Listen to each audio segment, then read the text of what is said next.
But okay.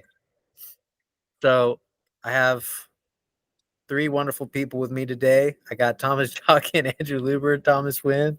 Thomas Winn, we're also just talking. So yeah, let's open up the floor with the concept of indeterminacy and pragmatism. What sort of struck there? I know what I like about Andrew Luber and Thomas Winn being in this call is that they both love Heidegger, and they both have an interesting take on Heidegger. Um, I know Luber likes talking about story and theme, which Thomas, I'm not sure you've gotten well acquainted with that concept, but Luber actually pushes against talking about lack because he thinks we should talk about theme instead. And I'll give it to you, Luber, if you want to elaborate. Yeah. Well, first, just to comment on what you and Thomas Winn were talking about. I mean, I feel like active pragmatism is negative pragmatism insofar as to be negatively pragmatic, you have to deconstruct what you think is pragmatic. So it's inherently active.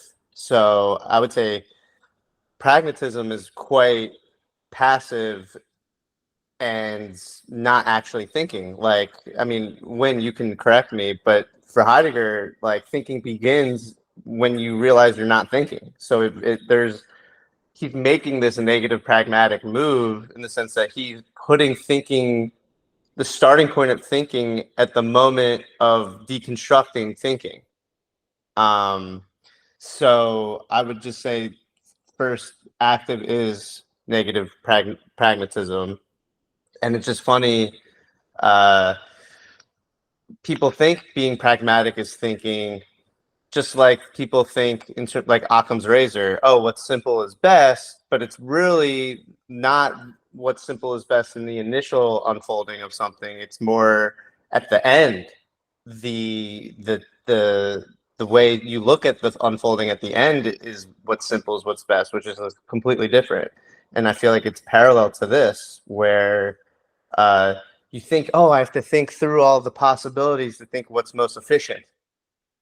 And like, that's not actually thinking, especially in the world that we're in, because efficiency is the norm. Where before pragmatism was a thing, efficiency wasn't necessarily the norm. So yes, at a certain point, it became thinking to be pragmatic. But as the world keeps changing and things happen, it actually turned out to not be thinking, and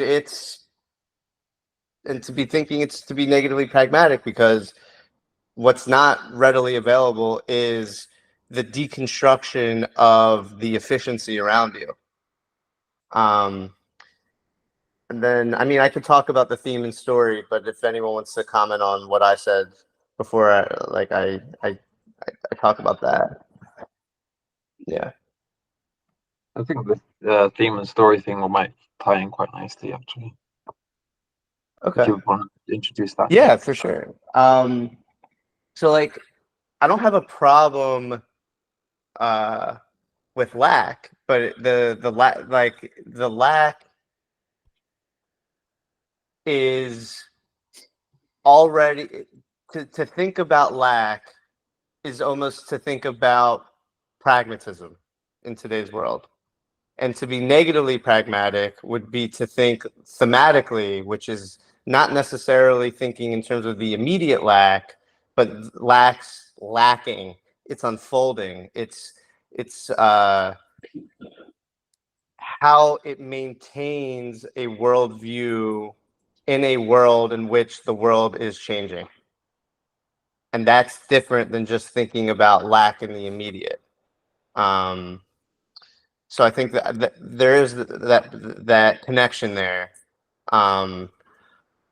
So I guess I'll just start with that. I mean, I could talk so much about the theme and lack, but I think that's good for now. Yeah.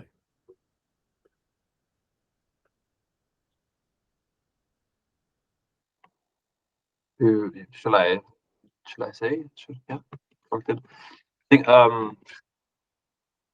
it was nice. Me and Javier, I think the indeterminacy part kind of came in towards the end. I think Javier mentioned Alex Ebert's use of the word indeterminacy, which I'm not really that well acquainted with in a way. But it was a nice way to start framing because basically the first half of our conversation was talking about this idea of like, at what point is it that you become pragmatic? Like, what structures this philosophical movement called pragmatism, but also what does it mean to be kind of like liberal and skeptical, where you say, well, at this point, knowledge can only then deal with things around us in a pragmatic way, insofar as we use knowledge for some kind of use, like, you know, some kind of end. Like, what does pragmatism in that sense mean? Like, and I think this word indeterminacy was good because it brought us to what you said, Andrew, like Heidegger's emphasis on the fact that there's a moment within thinking which thinks about thinking, that it starts to deground the ways in which we've approached things around us, or at least put them into question. And at that point, someone could be like Kantian in the sense that they say, oh, knowledge at this point is kind of limited. It's delimited. I can't talk about the in itself of being, of the noumenal. I can't approach it. So now what I have to do is look around me, recognize that there are kind of a priori categories that help me structure existence, and truth is on the side of categories, and the rest becomes moving and contingent and relative. But truth is there, but it's about the fact that I can categorize things and moments, and you know, and this is the point. Like, does it at that point that knowledge becomes practical on a daily level? Do we just deal with things? Like, if I know that I can't talk about the in itself of you three people here, what does that mean for knowledge? Like, how do we continue to think when I think you three? This is where I think Javier's interest kind of comes in at that question. Like, what is it that's ontologically there or not there that leads us to say, well, the way then that we approach language has to kind of be a bit pragmatic about things, you know, in the sense that I can no longer look around and look at beings or objects and tell you their truth in a way which philosophy wanted to talk about them, you know. So of course, like most people would say, science can talk about objects, it can construct objects, it can be with objects, it can analyze objects. But in terms of philosophy, and you approach this moment of indeterminacy, and this is why like Zizek came up a lot, like if Zizek claims that every single object is non-all, it's not total, there's always a kind of inconsistency, antagonism, contradiction, or lack to that object, because for him, being itself is lacking. Like there's something called the real, which is the very inconsistency of the field of experience as such. Zizek does affirm pragmatism at that point, like but you need speculative ontology or philosophy to bring you to this point, because that's when you can affirm pragmatism in a more active way. Whereas if you delimit knowledge in a Kantian way for Zizek, it becomes very, very passive. It becomes very like, oh, constrained, and you cope with life because you're dealing with that impossibility in a way, you know. Whereas I think what the end of the conversation we had, it was like, no, you can affirm indeterminacy because it brings you to an experience of a kind of mystery, which then changes your very quality of experience, which then can determine experience according to things like its quality as being released or opened. Then that lets you recognize that, oh, that's how art moves. It plays with the indeterminacy. It lets the indeterminacy take you over to it, you know? And I think indeterminacy is that bridge between like natural consciousness for Hegel or true consciousness. It always passes through a negativity or a lack. But the question is like, is pragmatism really on the other side of that, you know? Is that where knowledge gets us on a day-to-day level? Like, okay, I want to build a table. I have knowledge of how to do this. I can build the table. It's practical. But how far does that practical knowledge go, you know? At what point do I need to talk about lack? And then Javier mentioned about a relationship. Like lack then becomes a knowledge that we need to know in the pragmatic aspect of our day-to-day relation together. Because if we don't know lack, if we don't incorporate lack at that point, we'll always try to seek like a complete idea of the other. And if it's not complete, something's wrong. But if you bring lack into the equation, it's like, no, I know that that will never be complete. And if you also know this, this is quite nice because it means that we're not trying to seek complete fulfillment, you know, in an idea about what one should do or the other should do. And I think we could perhaps all say, like, yeah, like that is like common sense today, that makes sense, you know, to some degree. You're making me think that negative pragmatism, lack emerges when you feel dislodged in the world. So pragmatism, what it really is just a mode in which you feel a belonging. And then when you don't feel that belonging anymore, lack emerges.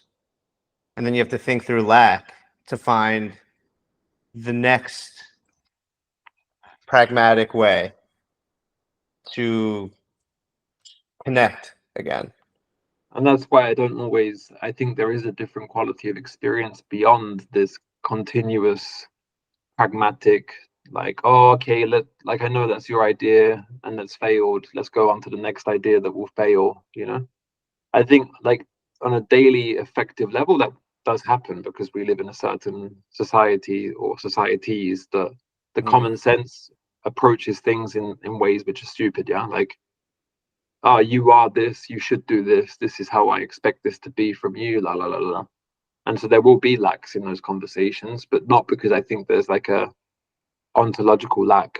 I don't think that, you know, I think it's just the way that we experience each other in the social constructed world it will feel like it lacks, you know, it will feel like something lacks. If I'm expected to do something and I can't because I'm tired, there will be a sense of lack, you know, or unaccomplishment. But I know that that person's expectation was kind of historically formed, you know, like there's no truth behind it. It's just like how we approach each other in some sense. So I think for me, the word lack is like openness. It's just lack appears at the moment of failure. But then if the question what actually failed, then you realize what failed was a type of historical knowledge, you know, maybe. I mean, and then I'll just pass it off. I don't want to keep talking. I agree with you that that there seems to be a different mode that's beyond just this, like how I think of it, a linear, immediate mode of openness, where there's, to me, that actually doesn't get to the root of the ontological lack, because the ontological lack doesn't necessarily just deal in the immediate openness. There's this general totality of openness that if you think just lack, you're not gonna conceptually get to that point. And that's where I think theme really comes in. Just that it's what gives rise to all possible acts within the linear mode of being. It's then the question is what principle, not what principle, but how do you articulate and understand the nonlinear dimension of this, of the linear lacking? And that's where theme is addressing lack, but in terms of the nonlinear. I think logos traditionally, like Jockin, my conversation with Jockin really made me realize theme really is just logos to a certain extent, and why, like Javier, like Heidegger is the logos in a certain sense, because he can go back to these different philosophers and he can reorient them in a thematic way. Like in the first paragraph of Being in Time, his entire project in my mind is the battle of beings. How do I make this battle coherent to me in a thematic orientation? Like it's like the fourth line. He basically says it.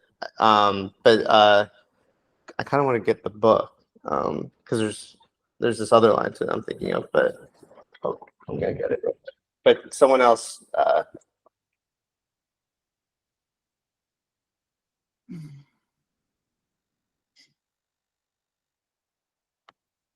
Anyone else? Well, waiting for Luber to come back because he brought up a conversation I had with him.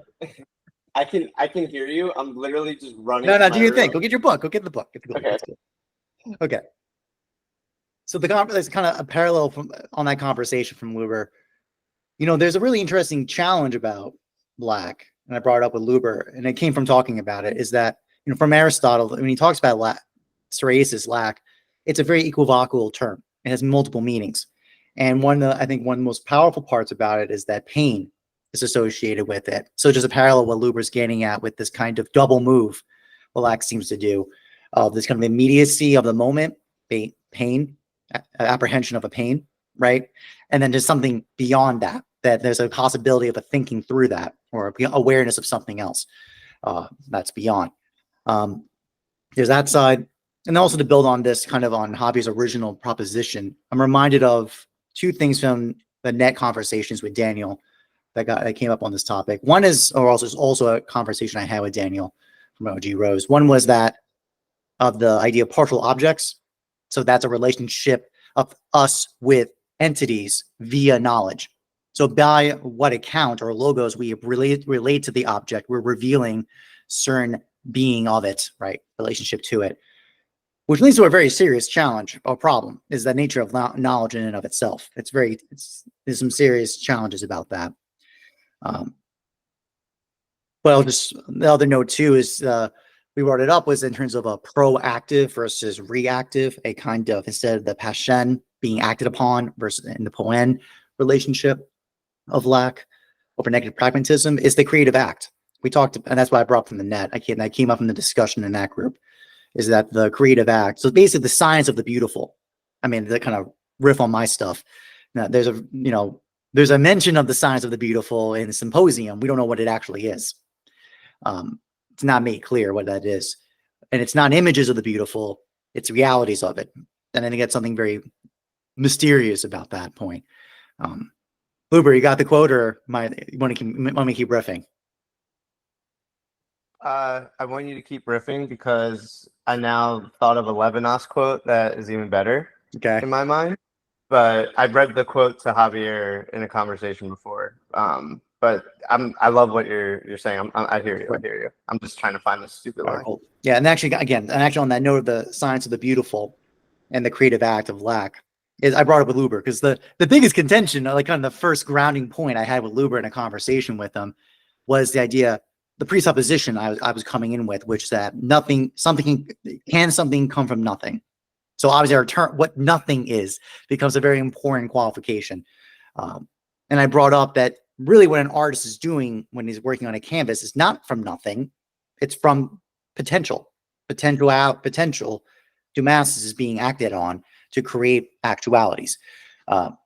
So that's what, in any language of nothing, is an artifice. It's an artificial object that we're using. We're saying it's nothing in relative to a good, because that's a very important, like a very large project or a very common interpretation of Plato is the good is and the beautiful are associated exactly the same. They're kind of collapse on each other.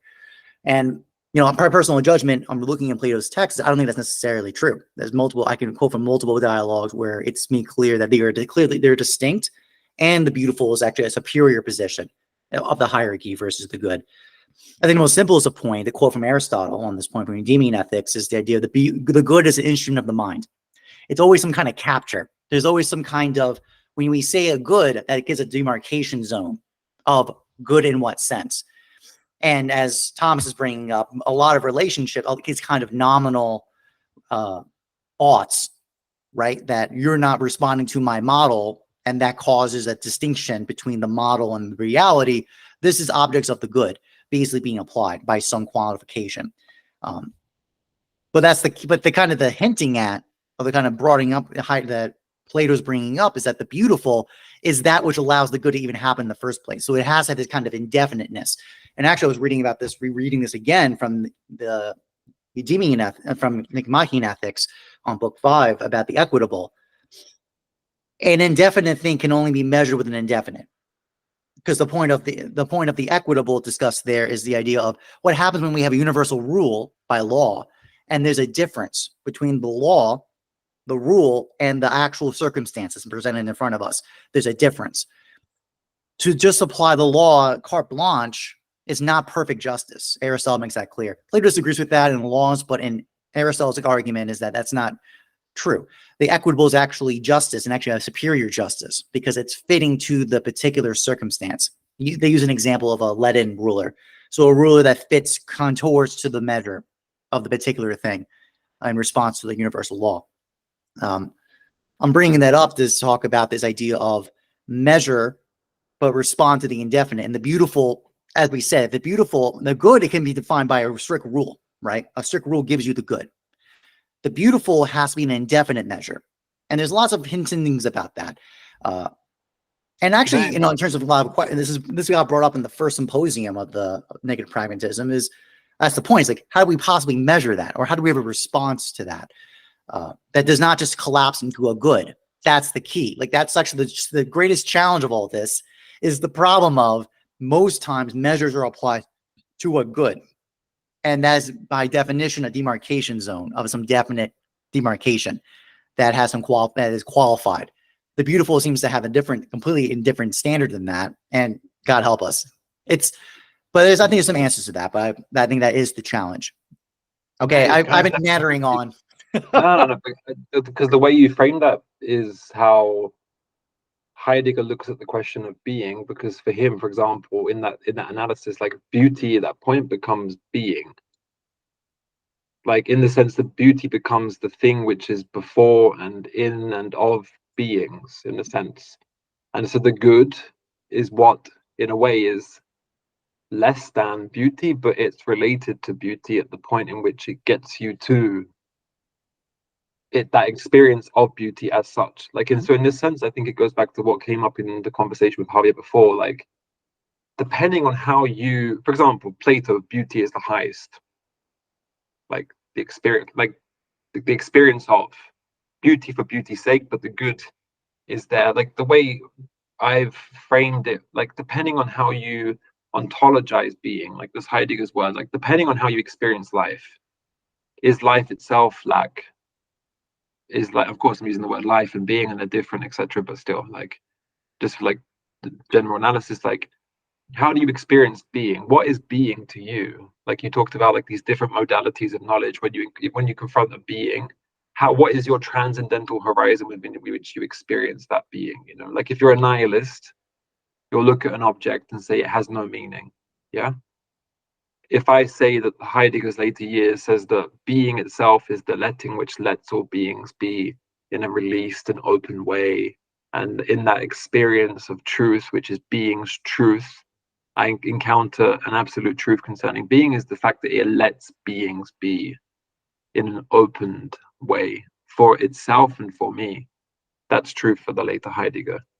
So that becomes beauty in the same way, like, in the sense that pragmatism comes in to say, if I can pragmatically shape my daily routine to encounter a released way of experience more, then on the daily level, pragmatics comes in a very, like, philosophical way, not in like a reactionist, passive way, you know? So, for example, Zizek ontologizes lack in a way. He would say that the real is beyond ontology, but he says that what is inherent to every being, and so being itself, is a lack, is an inconsistency, is an antagonism. Like, being itself, God himself, is divided, is cracked. And so dialectics gets you to reconcile with the crack itself. It's not trying to make something one. It's trying to get you with the fact that there's always a one and a two, you know? There's always a division. There's always an inconsistency between the attempt to reconcile division for Zizek and for Zapancic and for other thinkers in the school, following Lacan, basically. If you believe this, if this is your philosophical worldview, the good, in a way, is the way in which you can apply that to your daily life, you know? Like, how is it that you experience things? Psychoanalysis teaches you to live a way of being which replicates or measures up to being's way to be, you know? So being's way for Zizek is inconsistency. So psychoanalysis, Lacanian truth, is to reconcile yourself with the fact that you can never reconcile yourself between you and your partner if you try to reconcile it through kind of like a completed formula, you know, like a completed way of experience. And I think this is a nice way to say it, depending upon each philosophy, depending upon each perspective, where does pragmatic knowledge come in, you know? Like, how is it at that point that I can have a society which lets me be through a specific pragmatic way of doing things that gives me more time and more space to then be a shepherd of being for Heidegger? Like, and what shepherd of being means, I'm half joking here, but a shepherd of being means to experience being's way and to let being's truth be, like, which means releasing things and letting things be. Like, that's what it means to think for Heidegger at the end of his life. It means just to realize that being's always letting beings be. You can't do anything to change how beings come forth. And when you recognize that, you realize that you're involved in those relations with beings anyway. Like, you drink from the glass, you have a job, you talk to people, you know? And I think just the way you framed that with beauty being like the measure, yeah. If I understood. Maybe not the measure, but like the way we approach things around us, you know? It's what allows the measure to even happen in the first place. Yeah. So then being for Heidegger would be that which allows for the measure in the first place. Like, being's that which lets the measure be able to, for us to able to measure, basically. And that's why I think I've seen that kind of parallel, because I think that's the way we experience things. Like, depending on what we think being is, even if we don't ask the question of being, we all have a way of experiencing being for Heidegger. If you're like a normal person today, you probably just say like, yeah, this is my interpretation, that's yours. Like, okay, we can't know absolute truth. I'm going to keep repeating weird behavior anyway, and I'll learn from my inconsistencies that fails. And then I might pick up a book on psychology, and it might try to say, oh, just change your mindset. Then I might pick up a book up on psychoanalysis, and it might say, you can't really change your mindset because that will lack, you know? I think that's what a lot of people are getting to at that point. But yeah, I'll stop talking because, yeah.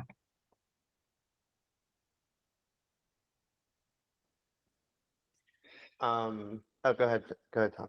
No, just the only challenge about that is that the beauty that it's fascinating because there's an issue about, because there's a very clear association between love and the beautiful. Like, there's basically a whole thing supposing about that.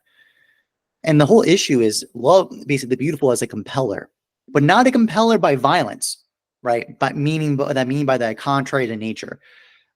It's that non-force force that moves, like as we're talking about, it's kind of moving things to come to be, not by compulsion, but by choice. I think you know, Thomas, about the idea of the definite and the beautiful. Like, the beautiful always has that category. Actually, that's the thing. The beautiful can never be just an abstractional generalization. It's not sunset that's beautiful. It's this sunset, right?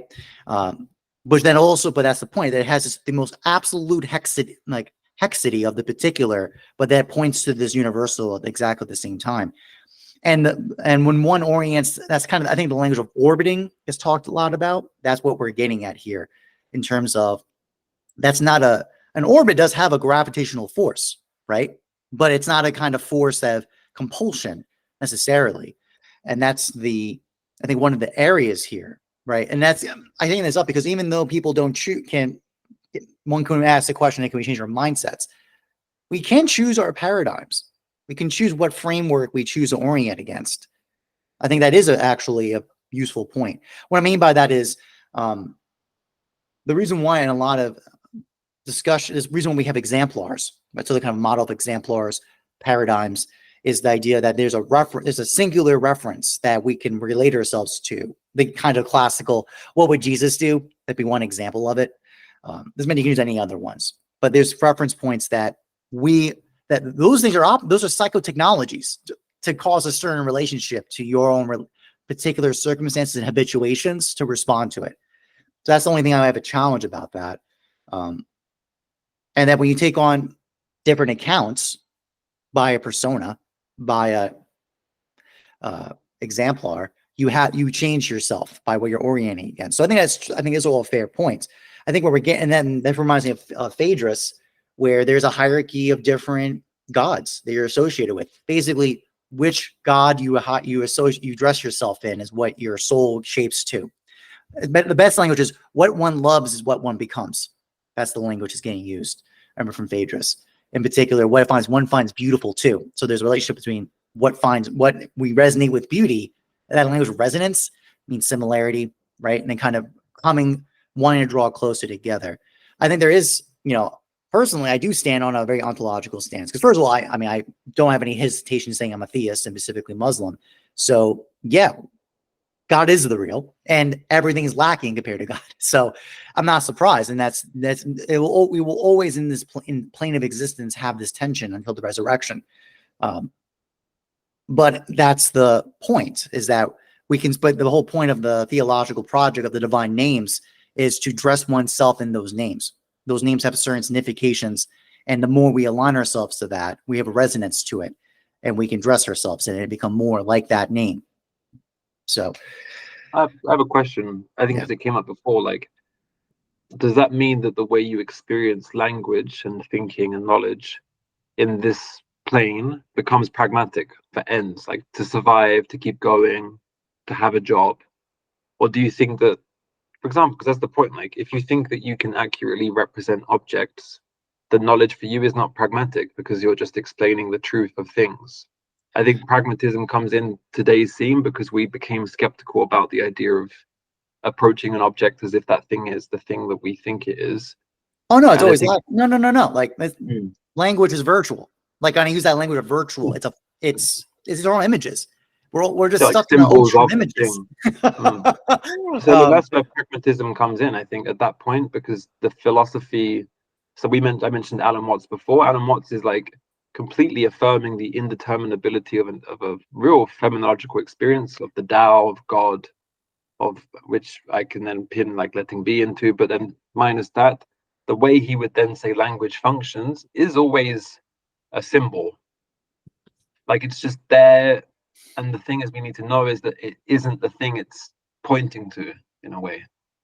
So then it's where pragmatics comes in, because he would say as long as language is kind of like being used in like a way where you say, okay, it's the word's kind of broken because it's just a symbol, Yeah. Oh no, the biggest problem we have is we keep thinking our images are reality.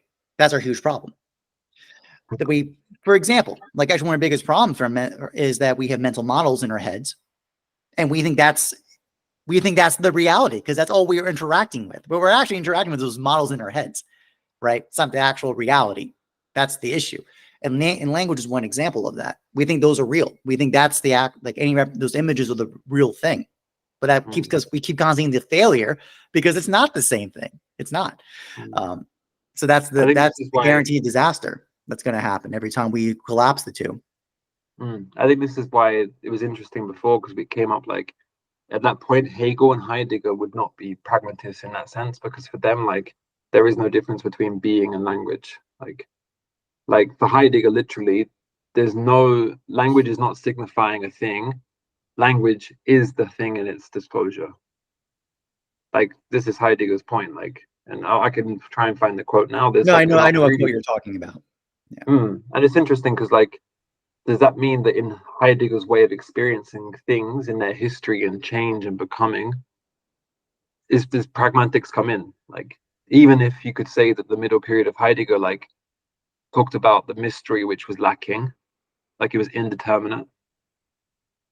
Where does pragmatics come in? And in a way, like I don't think it does, only if it's there to live a way of being which builds a house within which you can dwell. So pragmatics becomes science in that sense of like doing things to enable you to experience dwelling, which is a type of existing which lets things be and cultivates them through pragmatically. Like if this plant's going to shoot off this way, but I know through knowledge that it's going to be better if it goes that way, I can cultivate it pragmatically, and that's kind of letting be as well, Well, but that's the tension point. I mean, this is the huge tension point. I think Heidegger has huge tensions because that only makes sense. That only is valid is if there's substances with natures. that the knowledge participates in and has access to. That's the only way that makes sense.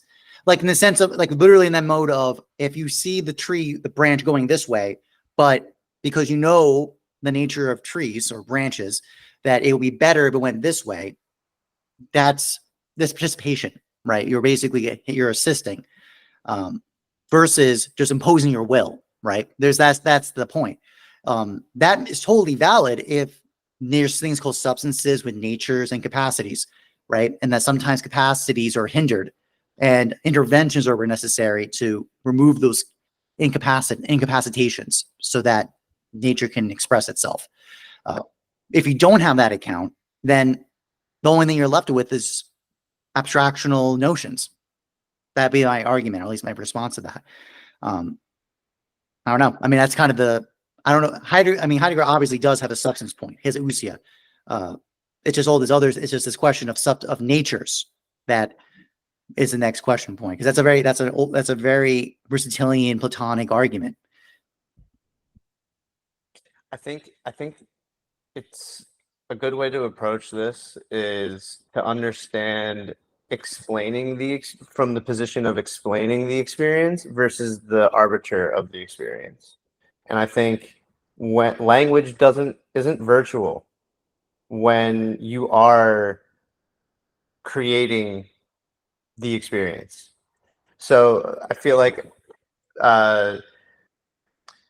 when you're creating the experience, knowledge actually is quite easy because knowledge is just the plug-in that allows you to belong in that experience.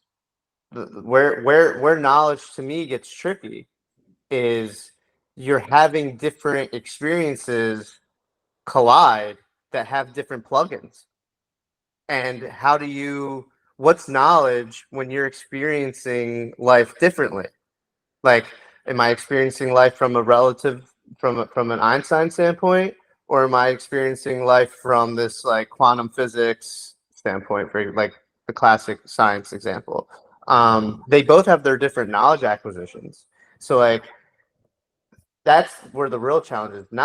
To me, it's not where to find knowledge, because I think at least like when I'm telling a story, like it's quite clear, like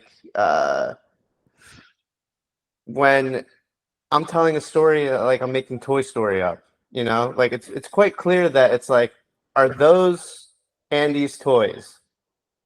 If you don't think those are Andy's toys, then are you even watching the story? Like it's not debatable whether for you to interpret those toys as Andy's toys. What's debatable is the understanding of that interpretation. Well, they're not actually his toys, they're actually his friends. They're actually his family. And then someone else will be, no, they're toys. He doesn't even know that they're his family. Like, I'm just giving a crude example of where knowledge becomes a problem, which I do think I have some ideas on that. But with what I'm saying, I think there's a distinction between beauty and theme, where, just to use Javier's like festival terminology, like like Hegel seems to be the type of philosopher that is so within an experience that he's able to point out all the signifiers that make the experience, which in turn becomes a dialectic because he's coming from the position of within the experience versus thinking about it in terms of the storyteller, the arbiter, so to speak, where Heidegger sees being as this movement, this unfolding. So in that sense, there's this, let me go back and look at these other philosophers. Let me go back with Greek philosophy, German idealism. Let me try to synthesize it such that we are able to have a ground in which the sciences, all this historical thinking can collapse within one framework for us to then generate more science, more thinking that isn't, confused with each other.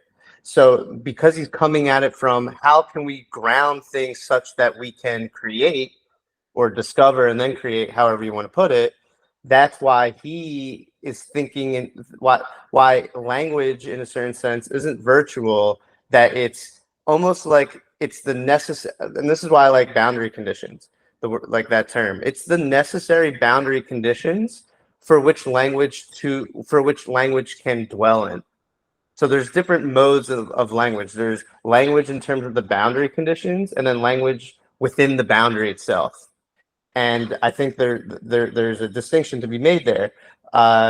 Beauty comes in when, so like for me, like theme is the language in which it shapes the boundary conditions, whereas the content in a story is just the language of the virtual language, in the sense that it can hold multiple understandings, but it's still univocal in the sense that it's contained within this one boundary condition that does evoke this one access point in a certain sense. Beauty comes in when you're within the experience and you discover a new, I don't want to say a new language, but it deconstructs the language in which you understand the boundary conditions in. So then in a certain sense, the horizon changes. It's like, oh, that's not actually the boundary conditions. It's, I realized that there's these different boundary conditions. But then once you realize these different boundary conditions in a certain sense, the theme is already there still. The theme of there being something for me to speak toward. But beauty always destroys, in a certain sense, how I am able to speak toward those boundary conditions. I think it's the same as like love or awe, yeah, like to be in awe of something or to love something. Like it's the experience, the kind of overwhelming of the particular horizon. Like Javier, In a way, yeah. Javier has like a distinction between like the masquerade ball and the masquerade. Like basically when you're like participating in an experience, you aren't shaping how beauty discloses itself. Where if you're the one organizing the event, you're creating the parameters of goodness such that when someone is experiencing this event or whatever experience, that they have the potential to discover beauty, which then reshapes how they understand the masquerade ball. So like the event, if you're organizing an event, you're thinking in terms of beauty, but not like how can they know beauty, but putting people in the position to possibly discover beauty. And then the participants in that event are that's the only way for you to discover beauty. But like storytellers, they're not like in beauty itself in a certain sense. Like they're in a unique tension where they're thinking in terms of goodness, because goodness is that tangible quality that provides like the linear experience. And it's like it's also it's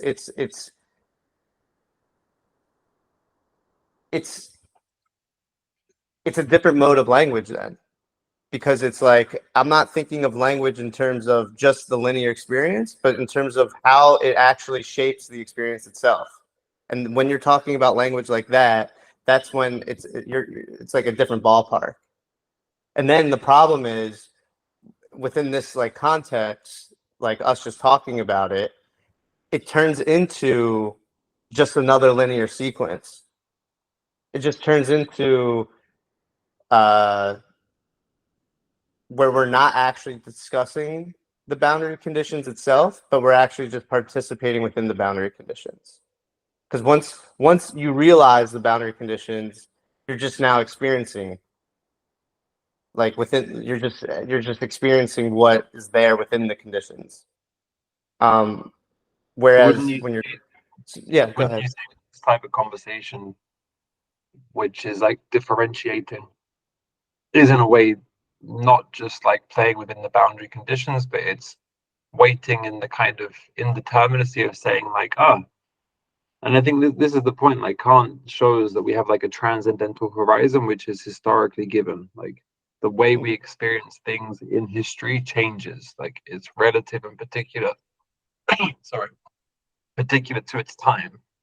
And when you recognize this, so Zizek does exactly what I think both of you have said. Like he would say, when you approach something through quantum physics, when you approach something through art, when you approach something through the question of beauty, the very frame within which you experience something changes. Yeah. But it doesn't change beauty. It just means the way that you've come to try and experience it is framed through a certain, like, pre-given assumptions, certain dynamics. If you create like a venue, an event and stuff, there's someone orchestrating and framing it. But the question is like, what is it that stays the same beyond that? Like, what is it about beauty or indeterminacy?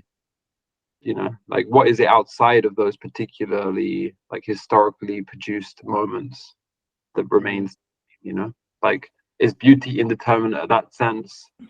Is love the same? You know, like what is, and that's why I mean, like, it always comes back to that question of like being, like what does it mean for beauty to actually be of itself, like outside of my construction, outside of my language? What does it mean for God as a theist to be?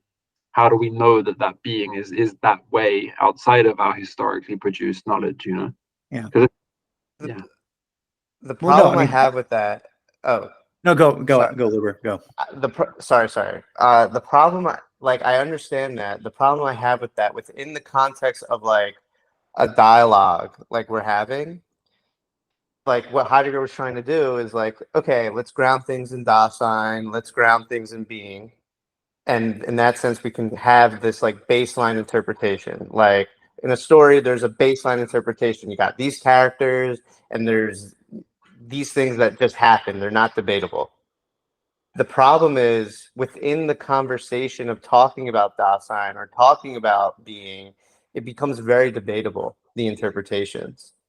So it's harder to have this fixed baseline of interpretation, which art provides very easily. Art But this is, provides a. Mhm. Sorry. I think this is why Heidegger was quite interesting, and also why he thought that being and time failed, is because he tried to base that dialogue, that dimension, his philosophy of recollecting like all of the past philosophies and bring it to like the question of Dasein, is he grounded it upon death. Because for him, death was that sort of dialogue or dimension that we would talk about casually, which would say, "Oh, I recognize a lack to my knowing of this because death is literally that which I'm being towards as something indeterminate." So like this is the point. I think what, like, even the net, it comes up quite often, like, oh, like what is the quality of this conversation which is being framed and stuff according to how people feel on a particular day, depending on what's being said.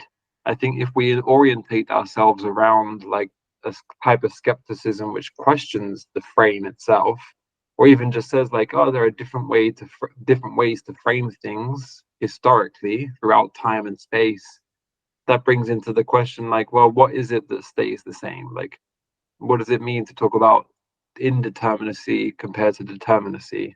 So even if we talk about this through determinate language like we are now, as soon as you introduce this idea of lack, indeterminacy, God, being, it always makes you think, well, like I think you just notice a difference, you know, like you notice a gap maybe in your knowledge, or like, to go to what Thomas said before, like on this plane or this horizon, we're finite beings and stuff, you know, and it's only with the resurrection that then you get this, you might accomplish knowledge in that sense, you know. The difference between, real quick, let me just squeeze in the difference between death in terms of like everyday life, this conversation, and death in terms of like a piece of artwork, is that the finitude in artwork is way more apparent. It's way more like the baseline interpretation of finitude is like when I'm telling a story, I already know my end before it even begins, like before I write it. Like I can beat it out, I can plan it in my head. where like this conversation, I can't really anticipate how it's going to end as clearly as I would when, with storytelling. So I do believe Heidegger's project of Dasein does succeed within a different context. It does really much succeed within the context of artwork, within storytelling, because it's the depth is tangible in storytelling, and it's not the same type of tangibility with like what we're doing right now, is what I would argue. So go ahead. Mm-hmm. Well, Luber, your first the point I want to reply back to is this idea of the beautiful being destructive, right? Or just the grounding part. It's funny because I would say one of our signs of the beautiful is surprise, which it's a really interesting property, right? It cannot be pre-known. It cannot be known before the fact. But yet when it does happen, it was as if it was always there, which is always the fire fun move that we do in our minds, is that once we get the encounter of surprise, we go, oh, of course, it was always there.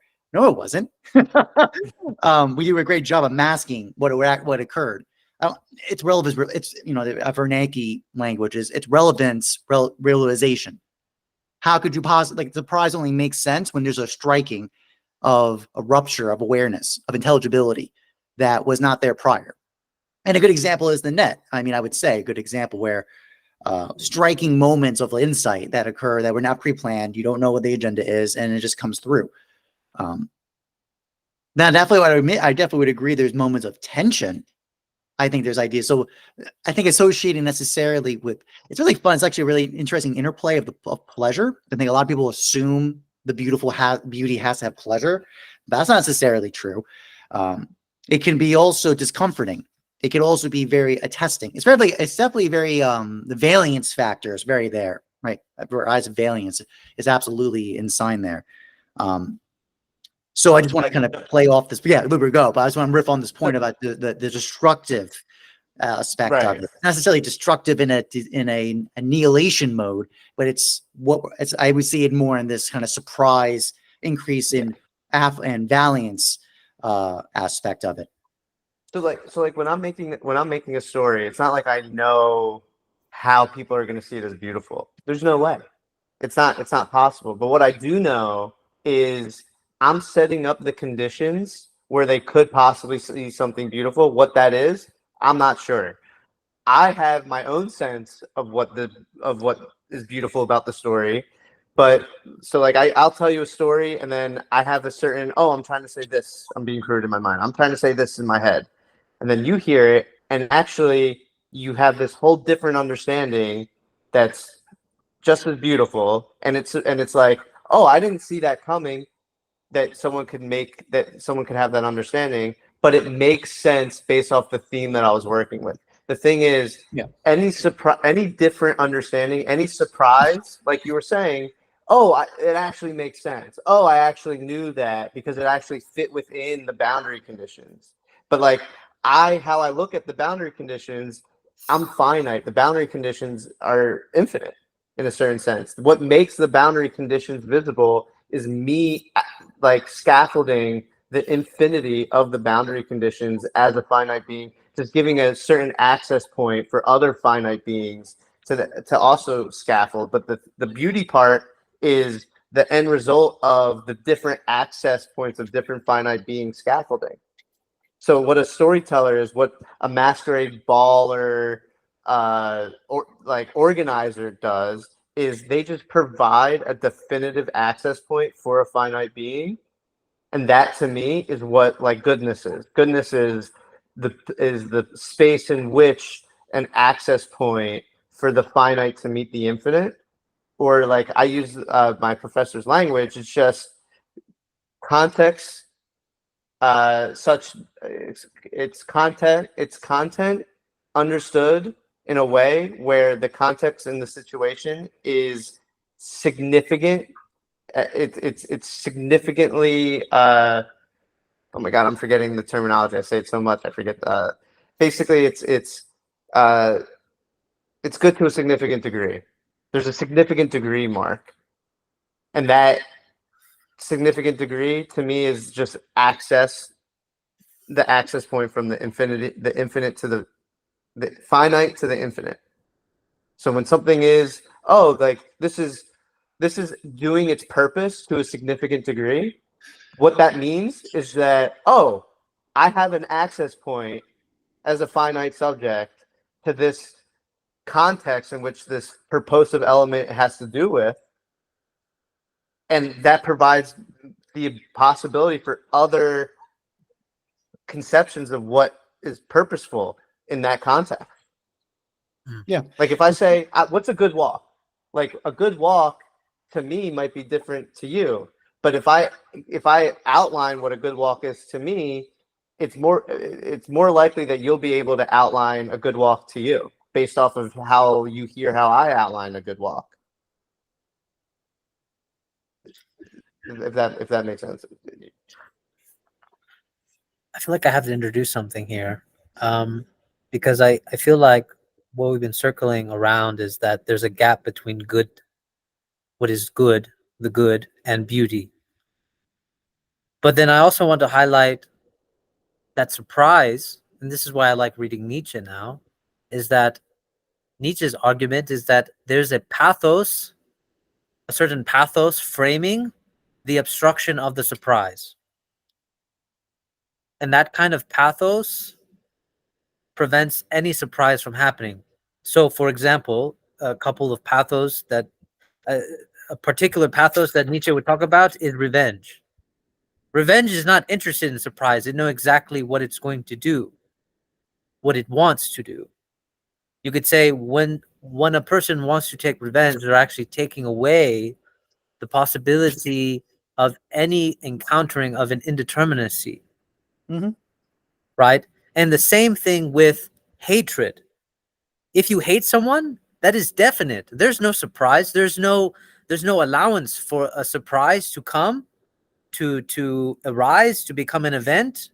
If hatred is the very definite pathos from which you want to frame your permanent relation to this person, object, thing, or relation. So that's why I think Nietzsche's pathos, and this is, I think it's very important, because it's not just that we construct some type of pathway to the good or whatever, or that we give an account from logos, but there's a very particular relation with pathos and logos that needs to be fostered for us to encounter beauty and surprise. Yeah. And actually, I don't want to interrupt you, but I mean, actually reminds me of something I talked to Luber about when we had our conversation. This is the rhetorical triangle from Aristotle: pathos, logos, and ethos. You're just missing. You're basically, you're getting at, right? A certain pathos with a certain logos relates to a certain ethos. Yeah, big map. Totally agree. That's exactly the point. The problem is now, Jockin, is that people don't. It's the movement. How do we get the movement from this pathos to an encounter with a kind of logos and ethos?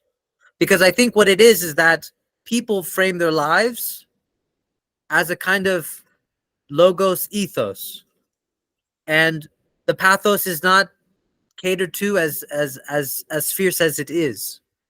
Meaning, like, hatred or like forgiveness, I would say forgiveness is like one of those impossible things. Why? Because they're trying to say that a pathos, or you could say, actually, this is maybe the good point about religion, is that certain forms of religion actually gave forgiveness as a kind of like a way of encountering an active pathos versus a reactionary pathos. Not hatred and resentment, but forgiveness as a kind of forgetting, which Nietzsche would call the very active force, and so on. And that's why I think, but you see, hatred and resentment are pragmatically efficient, in my opinion. Mhm. Or at least people view them pragmatically efficient. Like to hate someone and to be resentful, but to encounter a certain error in your knowledge and say that actually the resentment isn't quite warranted because you didn't understand the full extent of the circumstances. And the same thing with the hatred, like hatred meaning like perhaps you misunderstood the situation. We wouldn't want to do that because that would allow us to encounter a certain deficiency, not only in our knowledge, but also to encounter the full brute force of our emotions. Yeah. Right. And I think that's why I think it's the impediment, the obstruction between between logos and ethos sometimes. The Bill, what you're saying, I had a conversation with Jacob from, oh God, I forgot his podcast, but I made a comment about, what's that? Jacob Kashir. Yeah. I made a comment about a very kind of example of that is whenever you see artwork destroyed by people of certain ideologies, that is 100%. They are cut themselves off from the beautiful by the point of needing to destroy works of art. Islamic fundamentalists, Christian fundamentalists, woke fundamentalists, environmentalists, environmental fundamentalists, every single one of them, they're operating on that mode. I would very much agree with that point. Can I ask you a question about that? Because Yeah. I've just a hypothetical I've flirted with in my mind. What if there was a gallery of artwork that was designed to demonstrate like non-human, like we humans are the only things that can also dehumanize ourselves. You know, like we could kill ourselves. Among like other animals can't kill themselves. What if there was a gallery that was literally designed to dehumanize people? Whatever that would mean. I mean, that's modern art. I mean, modern art has been trying, it's been in a mode of just like privational reaction for about 150 years, modern art, I would say. Like I guess what I'm Well, wondering it already is, exists, Andrew. So what are you trying to is get there with a it? context where burning art actually is beautiful? Is what I'm wondering. Because I've always, you know, the classic Nazis burning, you know, Juden books and all that shit. Like there's a certain mode, I'm guessing, when if I'm a Nazi and I'm burning Jewish shit, this is quite beautiful. No, it's good. Phenomenologically. No, Andrew, that's the point. It's good. It's That's good. the Okay. problem. It's good. Okay. It's constantly the problem is that, and I actually made a comment to Jacob about this. You know what propaganda is? Propaganda is when art gets strangled by the good. That's because when the message of the good is overstuffing, it's just oversaturating the art. It's strangling it by its good. Is the beauty not what their ideology tells them is beautiful? No, They've like collapsed. in the sense that they're aiming for the good because they have in mind what they think is beautiful, which for them is the Reich. It's like it's this ideology of totality of the Deutschland. Like it's this idea, you know. So when they're burning the propaganda against the Reich, they're doing good for their end. No, like they're being pragmatic in their ideology towards what they think is beautiful. Then of course you can say, well, that's not beautiful. That's actually the destruction of the beautiful. But in their minds, in the ideology, is it not like No, it's a following collapse. the same structure? Yeah. But that's the point, is that we can use, we're using the boogeyman, the Nazi, but I'm standing hard to say we're all potentially Nazis in that sense. We collapse our models all the time. We let all the images collapse. It's a modal collapse. We collapse the models and we think that's reality. So I'm using these extreme examples to point out what we're all doing it. It was just, those are really extreme examples to point that out. But this goes back to my point, because it's a nice way to frame, like, and I think this is how Western philosophy has developed in a way. Is like, if I think about Heidegger's last statement that being's way to be is that which lets beings be, or not, like, is beings that which lets beings not be, in a way, like death. And if I say, like, okay, on a day-to-day level, I can comport myself to that, in a way, the pragmatic good at that point is for me to not impose upon things and to let things be. And so in a way, like, the good becomes me letting situations be. And I realized that, because being's way is to let, actually that's when things start to move, like, you know, in a nicer way. It's smoother. And so this relationship's quite interesting, because now it's actually saying, how can I pragmatically get with the indeterminacy of being, or whatever you want to call it. According to the later Heidegger, it's to say, well, you can't, like, you just have to let it be, because being is the letting which lets you let it be. And it's like, oh, okay, that's the good. Like, the good returns at that point, in a way. So It's just helping me frame it, because the way you've like with that said, I just want to like supercharge the question for you, Jockin. But basically, like, it seems like for Heidegger, pragmatism is when the moment in which Dasein comes into its own. So beauty, though, would also be when that which comes into its own.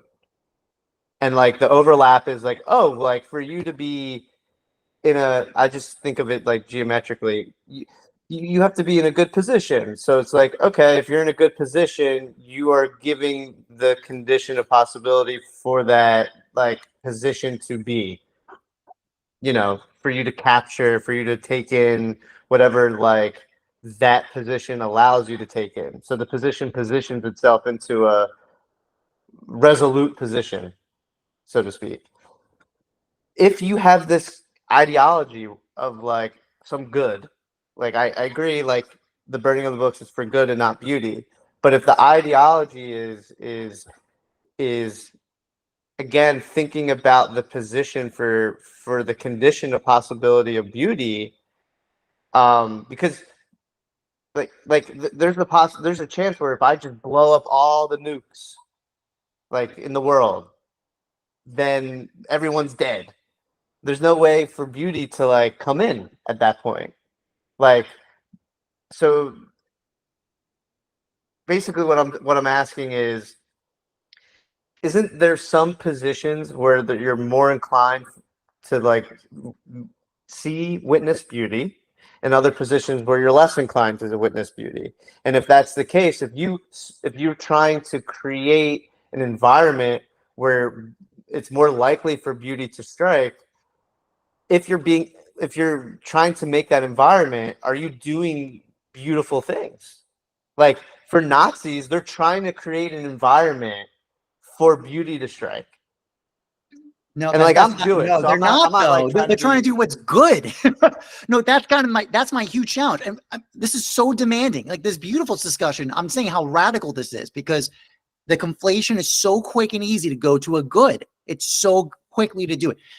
Because what we're saying here is a mode of awaiting. You have to have an this is a kind of what you're bringing up, Luber, is a state of you creating a circumstance where you are not the active, you're setting a circumstance for something to reveal itself, where you're not the active agent, but you're only setting up the conditions. Basically, an example would be like gardening, for example, right? In the sense that the gardener is not causing the plant to grow. They're not doing it. It's setting up the conditions for agriculture, for plants to be, right? Let's contrast that to genetic engineering, GMOs, where you're actually going in and engineering the molecular structure of the enzymes to create certain properties. That's really extreme. More commonly, they use a lot of crossbreeding effects in GMOs. But anyways, what if I'm intruding? What if I'm impeding the gardening? Like, let's say me and you are both gardening, and I have a certain conception of gardening, and you have a certain conception of gardening. But with my conception of gardening, I want to not create the correct divots. I have a different conception of like what a divot is, or like how much water should go, or the sunlight exposure, for example. Let's say you have a different conception of those things, and one conception provides a better garden than the other. Those are all goods. Like those are oriented towards the good. Like that's what's so challenging about this is right. That's what's so difficult. So I'm just trying to wrap my head around this idea. It is a relationship. So one way you could read this is a kind of occasionalism, in the sense that, I mean, for example, from the Sufi tradition, we say the Khan is not burned by fire. Like fire does not burn the Khan. God is burning the Khan. Like it said that basically no entities are actually being affecting or being actions. God is doing it. That's an extreme occasionalist argument. There's some Islamic traditions that have that.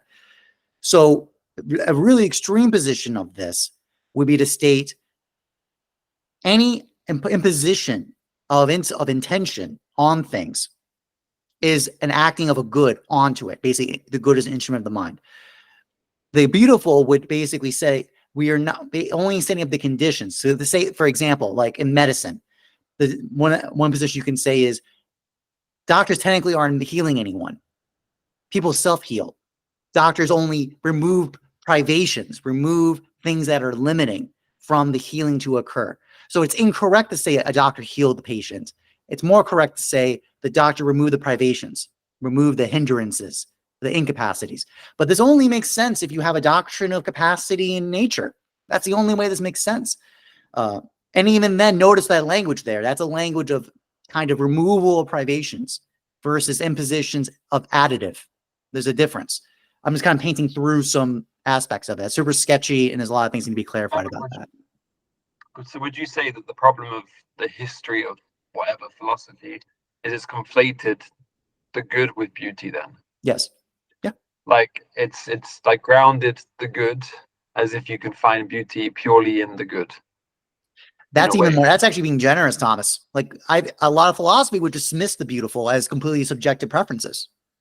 Because that way of framing it is what Heidegger's work is. He says the history of grounding being upon an assumption of what it is according to like the history itself, as if being's an object that can be captured and grounded.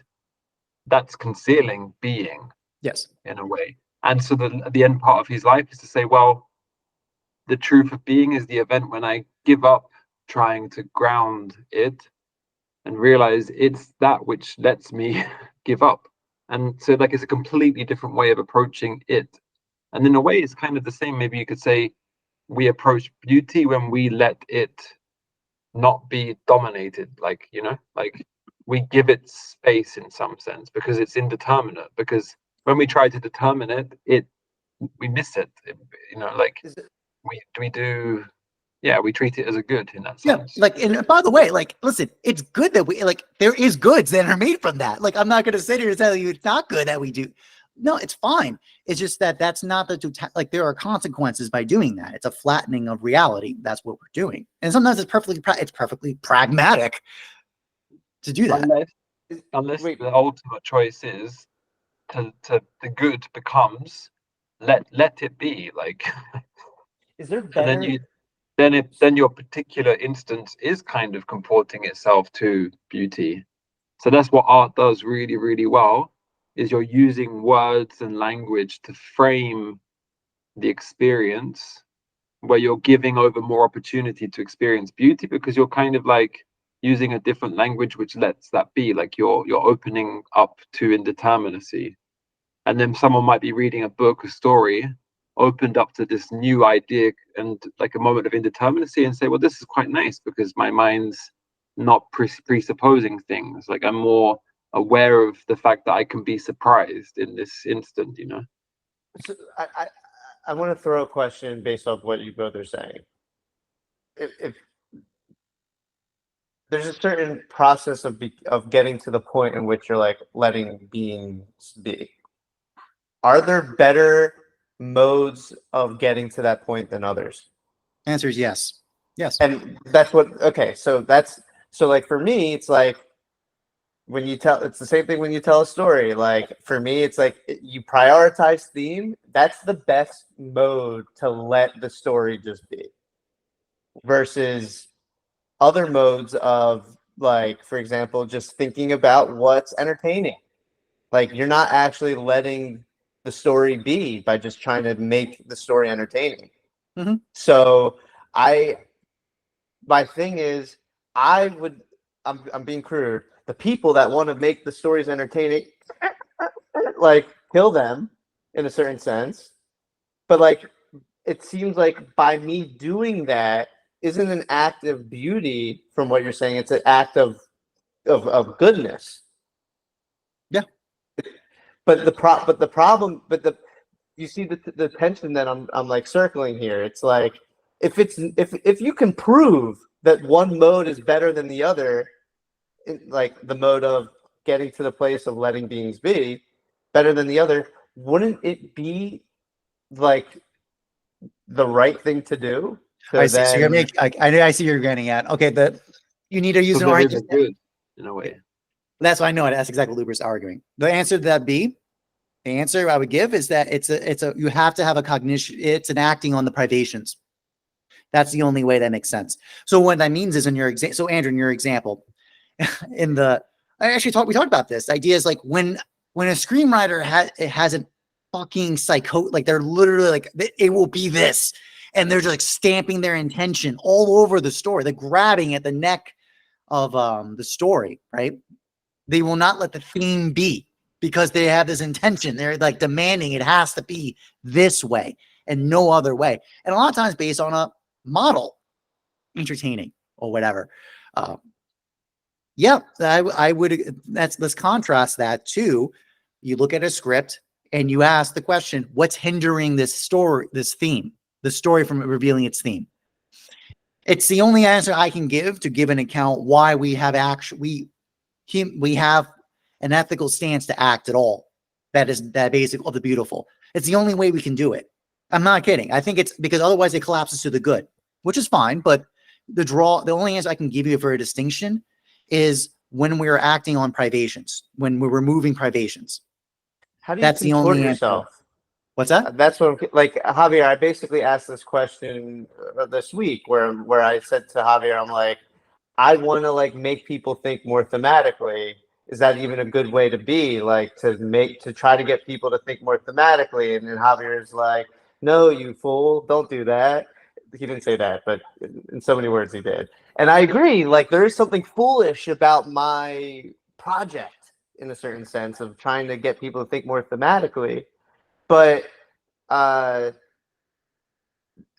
it's real. Well, pause. I don't know how to contort myself. No. I mean, How- here to give you an example. Like, so let's say doctors, their good is health, right? Their good is health. They're trying to make health happen, right?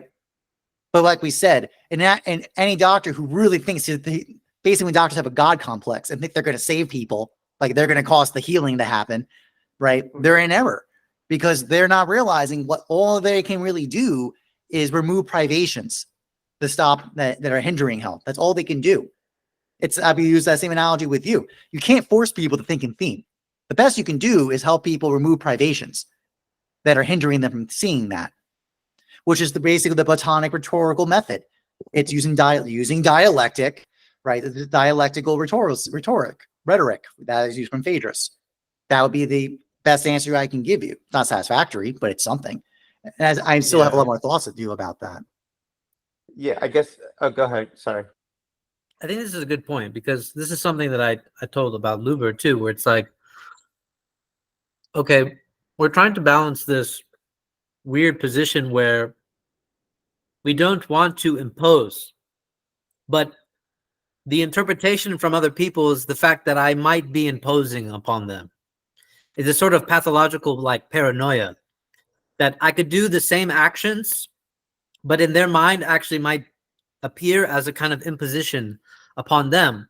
So the trick is that actually you remove, and I actually like your word on this, Jockin, you remove the privations, which is in a sort of like Buber sense. We try to let the being an encounter an addressment by me. But it's not something that I can necessarily do myself. I can only, in like Buber sense, position myself so that the other can encounter me as a sort of letting me be me as such, and the same thing as the other person, like I let the other person be as such. And of course there is no guarantee about this, but it does allow in a real way a surprise, an encounter with beauty. Another thing I want to add to this was that it actually makes me think that good, what is common, is what is able to be subjected, dominated. Okay, I like Nietzsche's word in this, but beauty, the way you've been talking about it, Jockin, is that if there is to be a surprise, and this goes with Thomas Winn's language too, is that which cannot be dominated. that means that I would actually interpret Nietzsche's will to power as beauty being the will to power itself, that it persistently dominates that which we thought we dominated, allowing for a new interpretation, a new creation of value to emerge. But once that creation of value happens, it transforms into the good. Yeah. Right? Like, but I think your point is so pivotal, because I mean, I really like your stressing on beauty, because it shows that pragmatism as such is extremely fixated only on what is good, and does not allow the gap between the good and beauty to actually be. Because I think that's what a negative pragmatism would be, is that we do what we think is good, but we allow the gap between good and beauty to be. And when that happens, we are able to encounter experiences of beauty. I mean, I think this is what I would say. Very quick, just a quick question. Would that mean that then you can be pragmatic about, and this goes to what Luber said, like you can be pragmatic about the good if you are aware that you can never attain beauty through the good alone? And that gives you a type of knowledge, which is what philosophy is, reading Aristotle, etc. Like you're aware that the goods that you propose will never reach it if you aim for the beauty through such a good, like as if the good is able to capture it, you know, or quantify it. And I think that knowledge is then like what you can say is like the positive pragmatics, or not positive, but something that's not lack. You know, it's, well, maybe the good is lacking in that precise sense. Like the good of itself in itself lacks beauty if you aim for it in it, you know. And then you can say, well, let's maybe think of, is there a way to pragmatically do goods, knowing this, you know, knowing that I can't achieve beauty in and of itself through the good. That's assuming people even aiming for the beautiful. That's the first part. But then with pragmatics as well, like that's the problem with philosophy, is like you can propose, like that's the problem with psychoanalysis. It talks about incorporating lack in order to know that you can never reach the real, like, you know, like in and of itself or being. It's like, yeah, but on a day-to-day level, that's not really, you can't even begin to talk about this, because the way we walk around is just like nothing like that, you know. The way we all relate to our partners or any family, we're still conditioned to not begin to see how the good in itself can't attain beauty in itself in a way. But then that's the point of philosophy. Even if that is the case, it's still I see. I would argue, like Bertrand Russell has a quote, like, I would never die for my beliefs because I would be wrong. Like I would argue that most people can't actually think in terms of like toward, like, putting their goodness toward beauty, because beauty is when the principles, there's multiple principles in a certain sense colliding. Where philosophy, for me, you're already assimilating to a principle in order to be philosophizing. And I think like that's like Heidegger, for me, he's trying to show the dynamic precondition of philosophizing. He's trying to talk about how the principles are colliding without any particular context. I mean, content. Where like when you're articulating a philosophy, it's always in relation to the content that you're saying in relation to a particular principle. So like that's why, like, I do think like Heidegger is the logos, because he's really just trying to funnel all these different philosophers' content in relation to the dynamic position of beauty, the principles, the multiple principles colliding, and not necessarily holding on to a principle. Like that's why, like, storytelling, like I'm controlling the surprise, because I am synthesizing multiple principles in such a way that a particular content can reveal itself and trigger your mind to then get to the dimension where the principles are colliding with each other. But I want to challenge that one point, Luber, because let me give you an example. So, because screenwriting is like another. I might have to Oh, go now, by the way, because it's a You bit gotta late. bounce? What'd you say? Yeah, I'll watch this when it's on. So cool. Appreciate it. Oh, cool. okay. Have a nice It's evening. good talking. Well, Luber, let me bring up a point. Challenge. Yeah, because would you agree that screenwriting is like paintings, like it's a technique, right? It's a know-how. So you have knowledge and specifically a know-how. Yeah. We also agree that like riding a bike is a technique. So Yeah. you know how to ride a bike. So when you have when you can ride a bike, you know how to when you say I can ride a bike, I know how to ride a bike, right? Okay. Mhm. So if I sat here and ask you, how do you ride a bike? And I ask you to give me every single muscle movement, every single neurological change that's occurring to give you the change to ride a bike. You can't, even you're trying to explain by words, like words while you're riding the bike, you can't do it.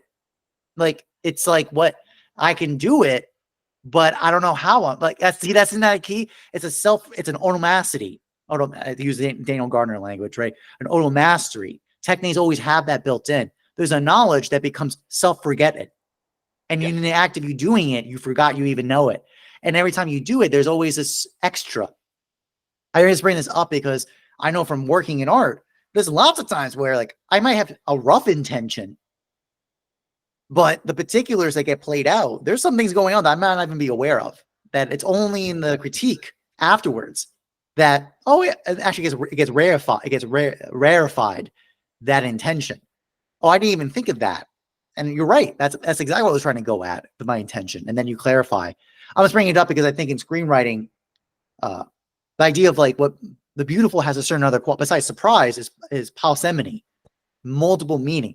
Actually, one of the most any great piece of art is endurance over time, is because it has this depth of meaning that is not exhausted by one reading. And in fact, isn't that the whole problem of like high school literature or any kind of academic literature reading, where here's the reading of Shakespeare, here's the reading of Hamlet, here's the reading of Plato, and you're given this one-off template answer. That's actually that's strangling the beautiful basically every single time, because you just collapsed the beautiful into a good, into a specific into a particular understanding, right? And versus beautiful works of art have a paucimony quality to it, where, as you're pointing out, Luber, but the kind of the key is that's a little nuance in terms of how much did the artist know that when they were making the work. That's what I'm getting at. I want you to work with you on that point. Yeah, no, I think that's like, this is touching on like the heart of something like very important that will ultimately, the answer of that will shape, I think, AGI. It'll basically shape like all technique in a certain sense, or our relation to technique. So like, okay, so like, for me, it's like, let's stick with something very concrete like a painting. Like, I can keep that poly aspect of understanding and that return. Like, I'm still returning to the same brush stroke, the same color. So there's a certain concrete, tangible thing that's interconnecting with other concrete, tangible things that gives rise to the continual surprise of my understanding in experiencing that. So I think, like with story, because of story structure, it's like a unique like artistic space where it's like in the climax there is this surprise based off of these multiple concrete things relating to each other that generate this surprise. What the surprise means for me, it means this, it means X for me.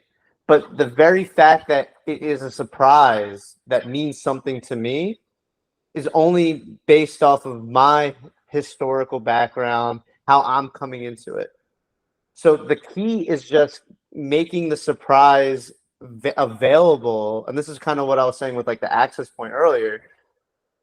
If I'm able to make the surprise available to me now, like a genuine surprise, then I'll be able to surprise myself in the future. I'll be able to surprise others at any time. How will they be surprised will change, and it'll be, I can't predict it.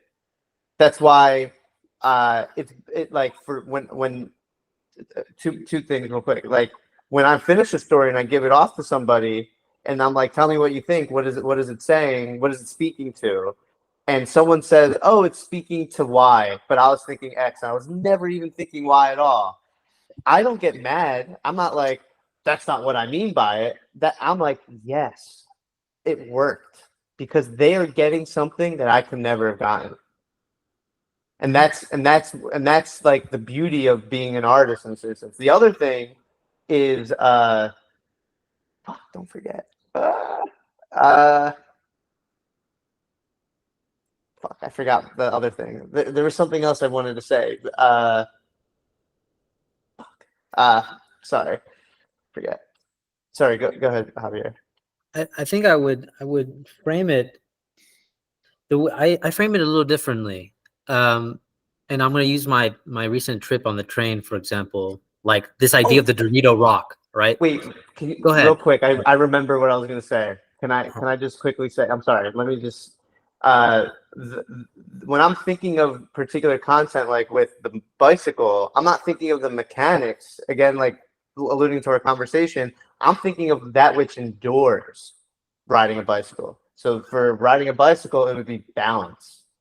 If you're riding a bicycle, that means at all times, no matter at what juncture of the bike ride, you must be balanced. The balancing is the enduring feature. Maybe it's not, but like, well, no, just to jump on that point, would you not agree that actually you're focused on where you're trying to go with the goddamn bike? But I agree with you. The balance is the prerequisite. Like you have to maintain balance to get, like, the awareness of when you're riding a bike is to go fucking forward. But I agree with you that the precondition to allow that to happen is balance, which you're not aware of. You're only aware of like the loose idea of balance via coordination of your muscles and your body and blah, blah, blah, blah, blah. Right. Surprise happens when you're focusing, like as the creator, when you're focusing on the boundary conditions of your creation. So like at the climax of your story, what happens needs to happen in order for it to be the story. And like when you're thinking in terms of that level of necessity, then it's built-in feature there being a surprise. Yeah. It's kind of the hypothetical necessity frame in the sense of, by use this example, balance is the theme as an example, right? And because of that, and then X happens, and then Y, and then Z, right? So it gives a kind of force and necessity. Because and I do a backflip. I can't believe I rode on. I was riding my bike, and then there was this big rock, and I didn't notice it, and I flipped up, and I did a backflip. Whoa! It was all part of the theme, even though I would never have guessed that I was going to encounter that. But it was all part of that which is necessary for me to be riding the bike. Okay. So this. Sorry, Javier. Now continue with Dorito Rock, Javier. Yeah, I'm sorry about that. No, because like this is a good point to come in on this. So I want to tell you the Dorito Rock story in relation. I want you to be able to interpret the way you're understanding the bike story. So I'll just say the whole story, right? The Dorito Rock, right? At one point, it must have been a surprise. Like somebody said, "Oh my God, that kind of looks like a Dorito," right? And then, so would we say that the balance in the bike example, would we say the boundary condition is actually the train ride that allowed the discovery or the surprise of a rock that looks like a Dorito to occur? And then to go further, is that once that surprise happens, it becomes a good, because now it's like, oh wow, I think people want to see a Dorito rock, and that becomes like a tourist kind of like advertisement, like, you guys want to see the Dorito rock? But there's still a surprise in there, because it's just not the surprise that it previously was, because now it's like, oh, that's the Dorito rock. Like, you know, like that's what they're talking about. Like, that's what's so fascinating about it. You know, so the surprise is now different now because you could say the initial surprise was, oh my God, that looks like a Dorito. And then it becomes a common good because it becomes a source of advertisement for the train ride. But then it's not the same surprise though. It's not the same surprise as, oh my God, it looks like a Dorito. It's this, the surprise is now in relation to the fact that you're calling it a Dorito rock. So you're expecting a Dorito rock, and the surprise is going to be, oh, that does look like a Dorito, or that's not the Dorito rock I expected. You know, that's not how I imagined it to be. So it's a qualitatively different surprise than when the initial surprise happened.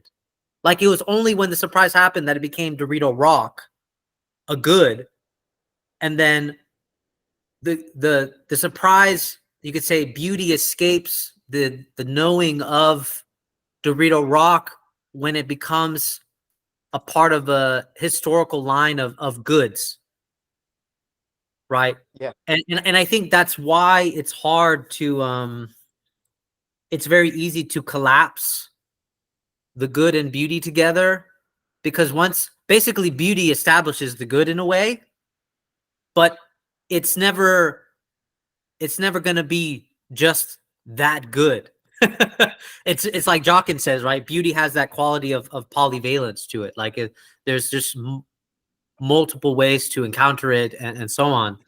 And so the last part would just be like this idea from Nietzsche on adaptation, is that I think good is reactionary. Like, whatever is good is reactionary upon the beauty, I want to say. And then, I agree with that. yeah, and then I think beauty is whatever is active, because even Nietzsche's understanding of what is active is this. He goes, it fails to appreciate the paramount superiority enjoyed by those plastic forces of spontaneity, aggression, and encroachment, with their new interpretations and tendencies, to the operation of which adaptation is only a natural, I can't say this word, corollary.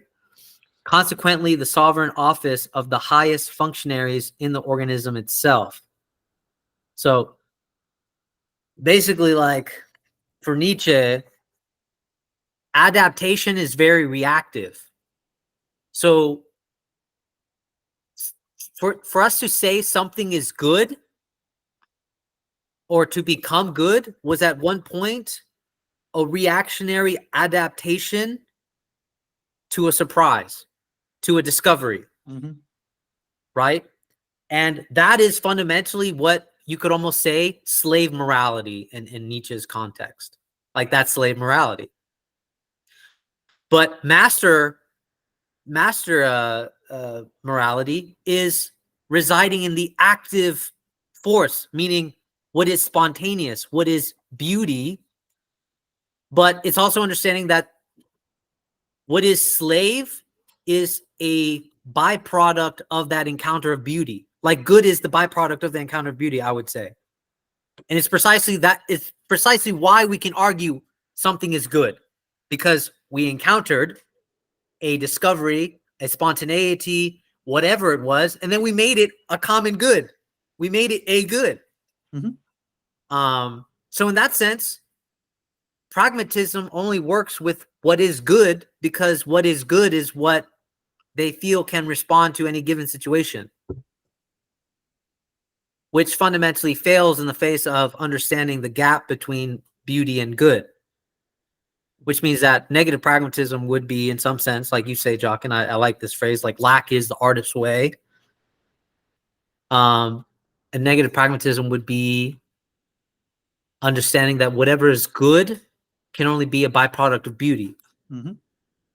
I agree with that, but I do want to like slightly push back on the ordering in a certain sense, because there's the conceptual ordering and then the ordering in which through the experience like how things reveal itself to us. So like for me, like how I write in my book, like the first part of my book, I'm talking about goodness. But I finished the chapter being like, okay, good is achieving its purpose to a significant degree. But significant toward what? What is basically predicating this goodness? If what is the significance? And that's when theme comes in. It's significant toward a theme. It's significantly thematic, and that's what makes the story good. So, in a certain sense, when I'm trying to, as a novice storyteller, I'm trying to make something good. What happens is it comes out really bad. Comes out really, really bad because I don't know what all all the signifiers that I'm making, what it's toward. That's not what's in my mind. It's the pragmatic good dimension that's more what's in my mind. So through like failure, I realized what the significance is toward. So like yes, in a certain sense, like beauty creates goodness, but in striving for being good is also when beauty reveals itself. So there's like the other side to it that I want to. There's the temporal experience, right, of subjects interacting with it versus the ontological prior existence. Yeah, Right. which is fine. I mean, that's perfectly fine. I mean, Aristotle made that claim. But if actuality is prior to potential, but yet common sense wise, in terms of our experience of reality, we get the inverse. We experience potentials first, and then we experience actuality. I think that's perfectly analogous. I think it's perfectly reasonable. And by the way, actually, to build your point, you have the amateur screenwriter is like an amateur bicyclist where they're too caught up in the mechanics. They can't do the backflip, to use your example, Luber, because they're too fixed on the goddamn particulars. They have not gone to that state of mastery where they can go orient towards the theme, right? In terms of balance or theme when it comes to screenwriters. So I don't, the point is obviously as you're a beginner, your interaction with it is first, right? Goods oriented towards getting mechanics figured out. But then through that discovery process of failure and etc., you'll come to realize about theme, which will be beauty in this case. Yeah, I think that's perfectly works pretty good. The only thing I would just add is in terms of a negative pragmatism point is that I'm borrowing this from Nassim Taleb. So a lot of my referencing of like when do like where is this purely just a state of not acting in any case, like just let being be? I'm not satisfied with that because I come from a doctrine, like acknowledgement that there are incapacitations. There are things that are hindering being from being. But that only makes sense if you have an account of nature and capacity and substance, which I do. So I have no problem with this. Is to say it is appropriate to act onto things when there's something hindering it. If you have a screenplay that you're not letting the theme come to be because you've got too much stuff in the way, that's via negativa. It's basically removal, right? Clear the way, etc. Actually, something goes in relationships. That's the thing. It's like the argument is, I wish Thomas was here because he made a comment before about like, people come with their normative models of how we interact with each other. But like, if the point is you want a beautiful relationship and you're not having it, and there's something hindering it, then you do have it is appropriate to act on that. There are things that hinders relationships from happening. Those are appropriate to address. Those are appropriate to act on. So it's not a purely like a plant passive vegetative state where you're not doing anything. But that's the key. Is the only way this makes sense if you have some doctrine of capacities and natures. You have to have knowledge, basically, of those things to do that. That's the nuance, which not everybody agrees with. Like that's if you don't have that, then you can't. I'm in the business. I argue you can't give a response. Then you have no choice but to collapse the beautiful with the good. There is no other option because then the good just becomes a arbitrary demarcation of preferences, which is even more devastating because then there's no ontological status for good either. It's just subjective preferences.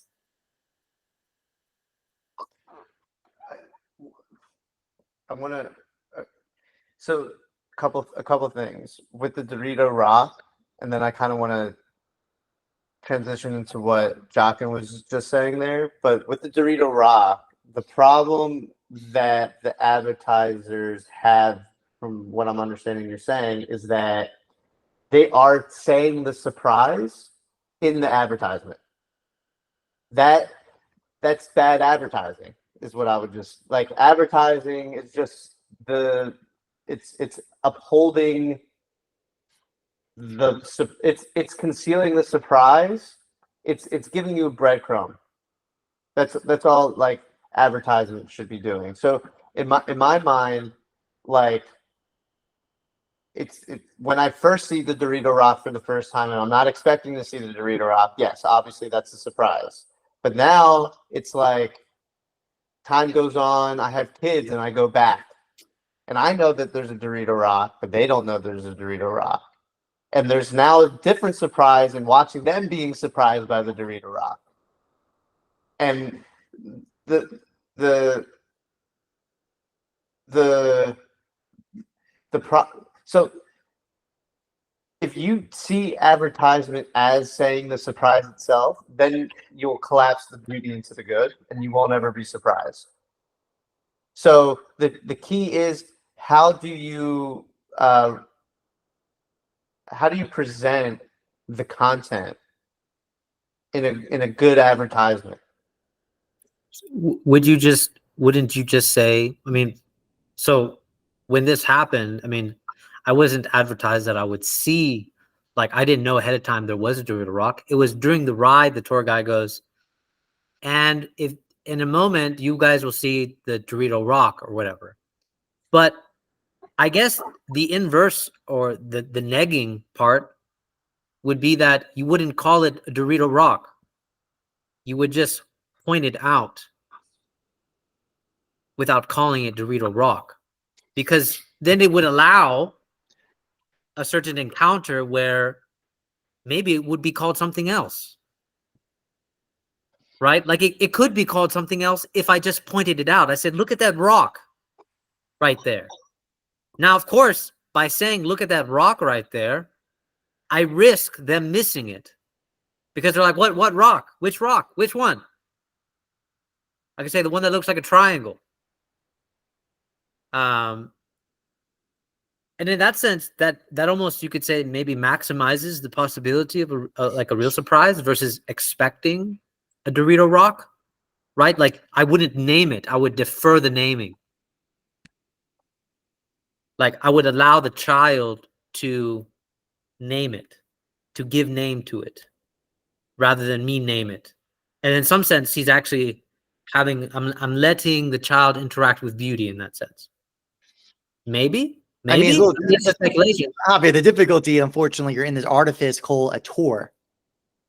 Like, it's the problem with the tour is that you're not actually in control of your own environment, of your own encounter. You're in this kind of Disney World fucking train, literally monorail track of experience, right? That's not versus, let's imagine you were hiking this, right? And you encountered via hike with no announcer giving you any demarcation of emphasis. Like, do you see my point? Like, that's why this is not, you're kind of, it feels like a little faltering your example because of that. The pretense of even the encounter in the first place has been mediated. Yeah, you're right. Yeah. But I want to push back on that. And this kind of goes to what you were just saying at the end, where like all the good is just giving some arbitrary demarcation. I would argue that you need an arbitrary demarcation to have a relationship with beauty.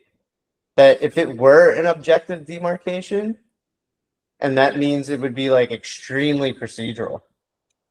In a certain sense, it would be very much machinic if it wasn't a subjective demarcation. Like you're very historical, what you bring to the table as a subject is the subjective demarcation itself, is what I would argue. Because like with a story, like, I'm sorry I keep going back to the story. It's just really easy to situate philosophy in the act of making stories. In a story, I have to say, with the theme, like, don't let your love change your greed. Like that to me is a fine thematic command. I can write a story based off that command, and then someone else is like, oh, wait a second, you're not talking about love, you're talking about purpose, let's say. You know, you're talking about, they bring their own subjective demarcation to the table based off of me bringing my subjective demarcation to the table, and it's so transparent that it actually is able to bring other people's a different demarcation. But that's because that's the problem I'm having with this, Luber, is that, see, that's the point. It's like you're seem to be making an argument that you have complete control over what you're doing. And what I'm positing is saying in the arts and all these techniques, you're not in all control. You cannot be. How could you possibly be in full rational control of all these aspects of knowledge? You stop yourself. You can't do it. That's what I'm getting at. It's like the fact, and the point with your storytelling is the point that if that was really true, you only had your intentions came through. Only what you wanted to write was showing through in the text. If that was actually the case, it would be impossible for anyone to interpret any other way. For example, if you write 2 + 2 = 4, no one is going to get any other answers. You're going to get 2 + 2 = 4, because the kind of intention has been collapsed, right, into this very particular shape and meaning. There is no other way to read it. It is just 2 + 2 = 4, or whatever. You know my point? Like, but in screenwriting or any of the arts, their power of parsimony means that it's by you engaging with it. It is not just you. It's actually what we brought it up, like the whole pretense. We talked about this privately before, Luber, where the artist has to submit himself to get out of the way. Like, the point is, you cannot impose your intention as the thing that's caused as the principle. You have to get yourself out of the way to a theme, to a principle that's better than you.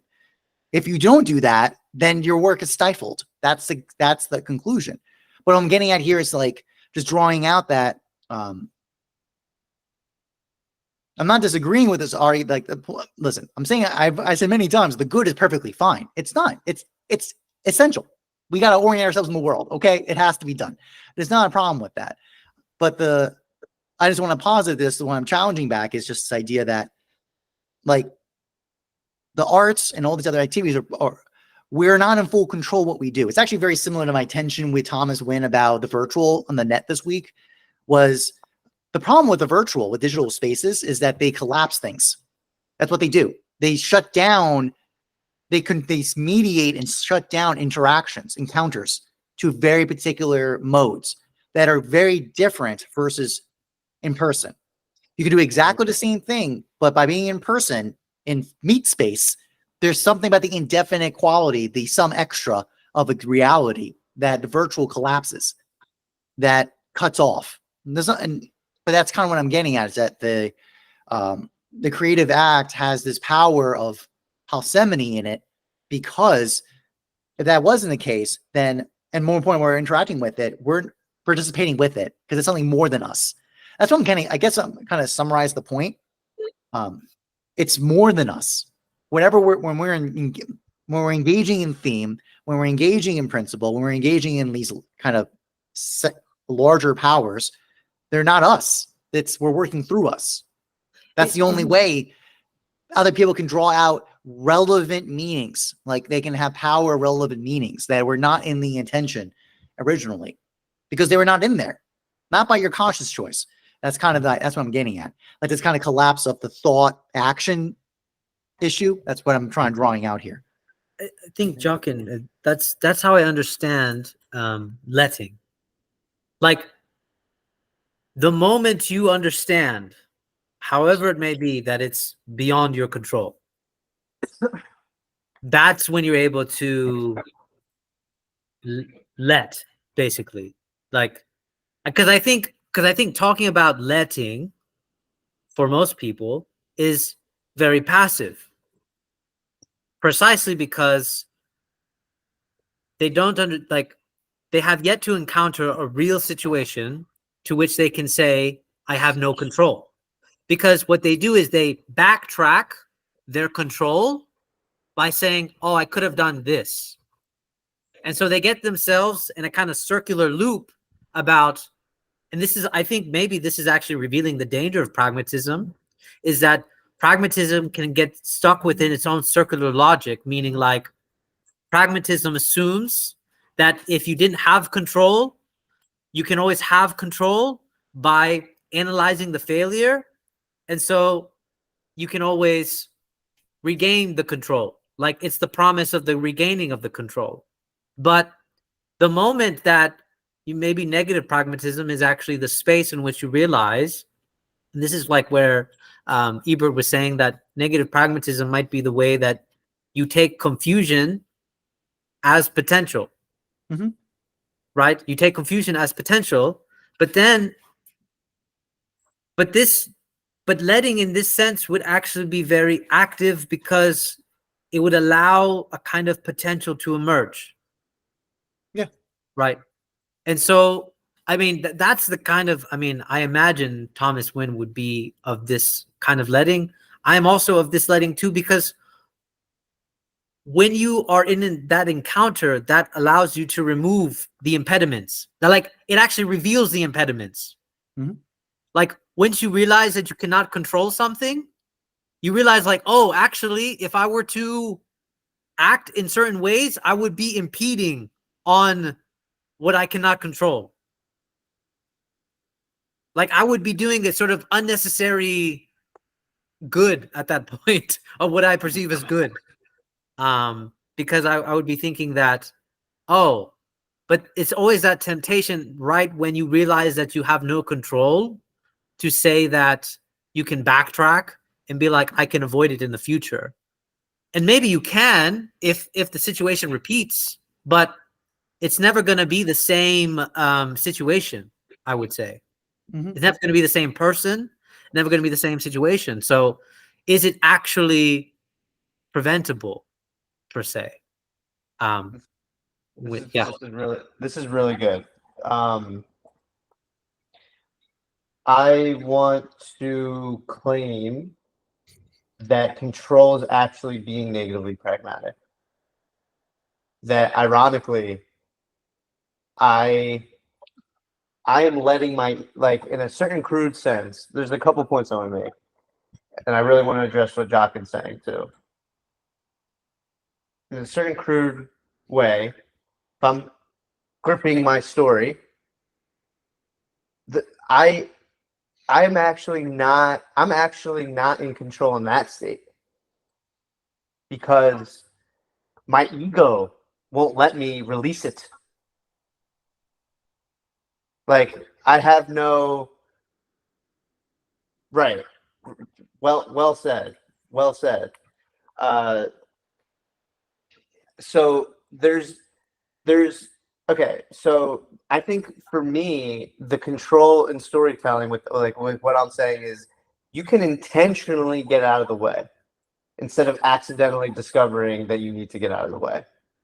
Like I'm at the point where I've made so many stories where I'm intentionally coming into it, getting out of the way. And what that means to me is I am structuring the content such that the multiple principles in which my theme may or may not embody must have a tension point in those content, in that content. Yeah. So the content, like a good story, the content is showing the principles clashing in real time. That's why you're anticipating, you're watching, you're on the edge of your seat when you're watching a movie, because you want to understand how it plays out.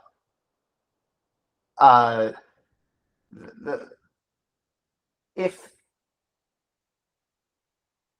kind of think exactly what you said on your last remark, like the last couple lines, because they were good. Like I agree with what you're saying. I feel like it's a semantic difference in a certain sense, or looking at it from a different angle potentially.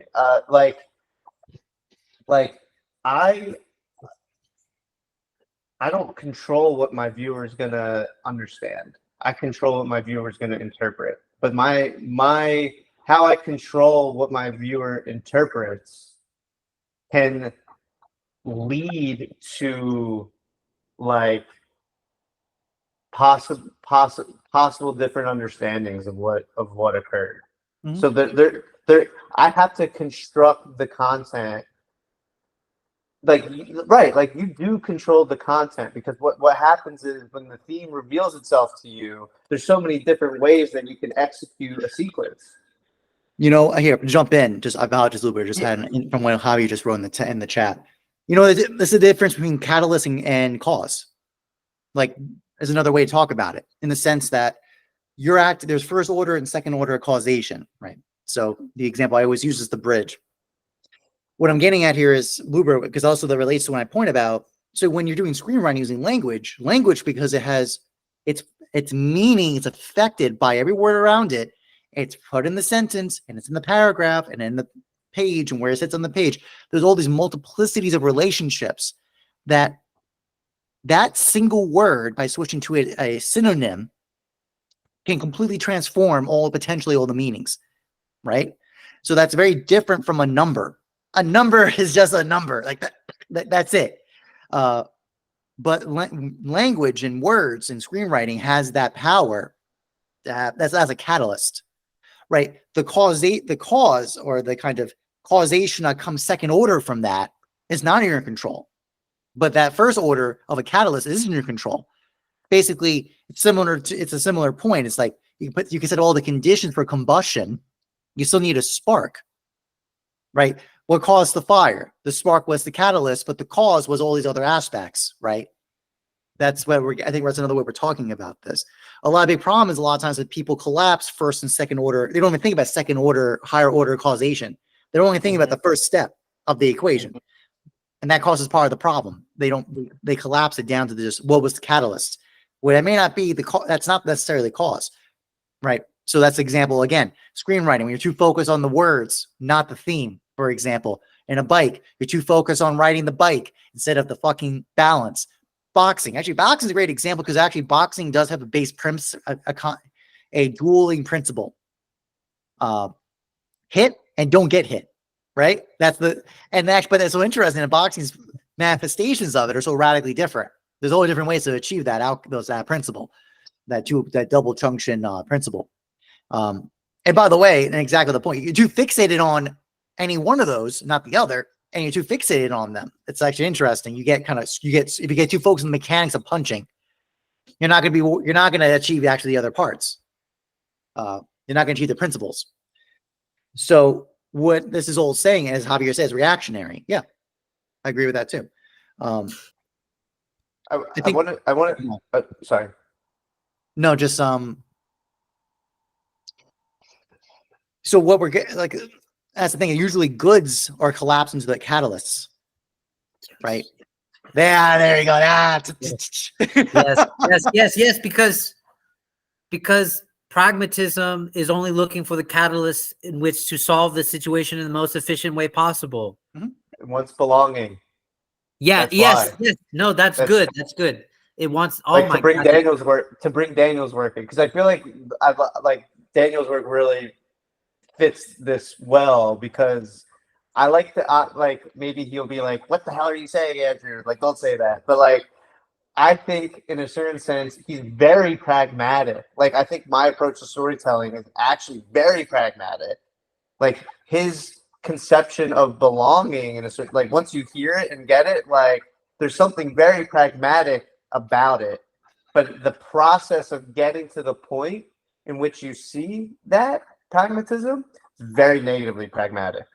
The process, the becoming, is very negatively pragmatic, but the actual final result of being always is pragmatic. And I wanted to say just real quick about this subjective element here, of this arbitrary subjective element. And I feel like Michael Levin really, in his work, really shows how this is true, where it's organisms need just stuff to work with. If there's just material, it will just work with something. The point is that You just need to throw something at the wall, like with paint or like with the painter. Just throw something at the wall. It's very arbitrary in a certain sense. See what you see from that initial arbitrariness. And then something will reveal itself through the just arbitrary act of doing things to the painting. Like that I know not everyone paints like that, but I know that is a way in which you can approach painting, where you do just throw something at the wall. Like for me with storytelling, I'm not the type of guy where it's like throw ideas at the wall and see which sticks. It's like you're not really thinking thematically if that's the case in my mind. So like, but to think thematically and throwing stuff at the wall is like just make a command, like with your writing team, and as the story unfolds out of that command, the command normally will change. The words that you use within the command will change, and then what you realize when you're finished, when the story's done, in a certain sense, the theme is all the different plug-in words that you used all at once. It's like I could start my story with "Don't let love change my greed," and then throughout the story process, I could change the words, the existential words, in so many different ways. Right. There's a certain fidelity, like that is the fidelity. Like continue to subjectivize. Maybe that's not a word, but for you to continue to add to the arbitrariness is when it becomes like objective in a certain sense. Like art's final product is actually quite objective. Yes. And yeah, I agree with that. I mean, no, it's just like it's hypothetical necessity. Like once you start the chain of reactions and you say, I want here. I talk to my students all the time about this. Let's say you have a poster and I ask them, what's the first thing you want someone to see? What's the second? What's the third? And then you look at the poster. Is it in that priority order or in that visual order or not? And an emphasis and hierarchy? Yes or no? That's very objective. In a sense, is there a correspondence or non-correspondence of that rule? Yeah, I think that's perfectly reasonable. And it can get grounded from use Daniel's language. It's conditional, right? From a condition, you can draw out necessities from that. Makes sense. Mm-hmm. But I want to add this part, because if there is a fidelity that is required, right? I think that explains the gap between the good, maybe the good between goodness, is because actually there's a lack of fidelity like, to me, I think it's different to do something that is good with a fidelity versus to do something that is good without fidelity. And I think pragmatism, at least reactionary pragmatism, is one that responds without any fidelity to the good that they are responding with. I mean, well, actually, it's more like they don't understand that when they act this good, the good is lacking, which is precisely why you need a fidelity. Because what you're doing is you're understanding that the good itself is corollary to beauty. Mm-hmm. But in order for you to encounter that beauty, you could say, I use the corollary of good. I give command to allow that possibility to emerge. And that's the fidelity that I have. So maybe it's not even a fidelity to the good, but it's a fidelity to the gap between the good and beauty, which is precisely why we can have more confidence about giving a command, like Luber was saying. Because I do think the fidelity element is really important to this relation. But I mean, I don't know. I don't.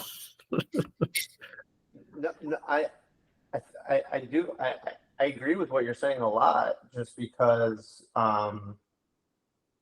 like I always like you can't wrap your head around to tell like the whole theme, like even as the storyteller, and like that's just because theme is the bridge in a certain sense. from good to beauty. It is the gap itself. Is how I like to think of it. Like theme is the partial object. Like I really do believe that.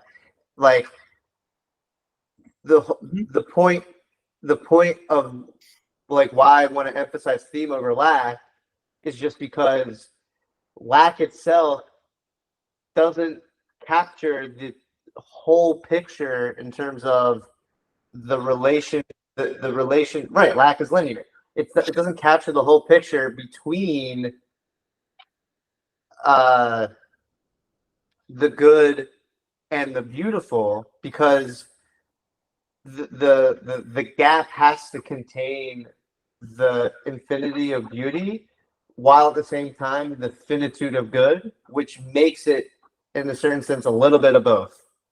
It's partially infinite, partially finite. It's this in-between space. Yeah, a definite excess. Yeah, I mean, from Plato. I mean, the only thing I want to challenge on that, I mean, there's a really interesting line. It's very quickly stated by Socrates. Plato has Socrates say at the very end. It relates to the point of beautiful sound versus beautiful vision, right? Sight via the beauty seen by sight and via hearing. It's a really interesting line made about it. Is it in each or in both? And then there's a quick line that say, or is it what's lacking in both that allows them to be beautiful? It's super. I saw that. I was like, oh, fuck. I was like, oh, shit. That's awesome. So I stand hard on beauty having this. It's not fleshed out at all.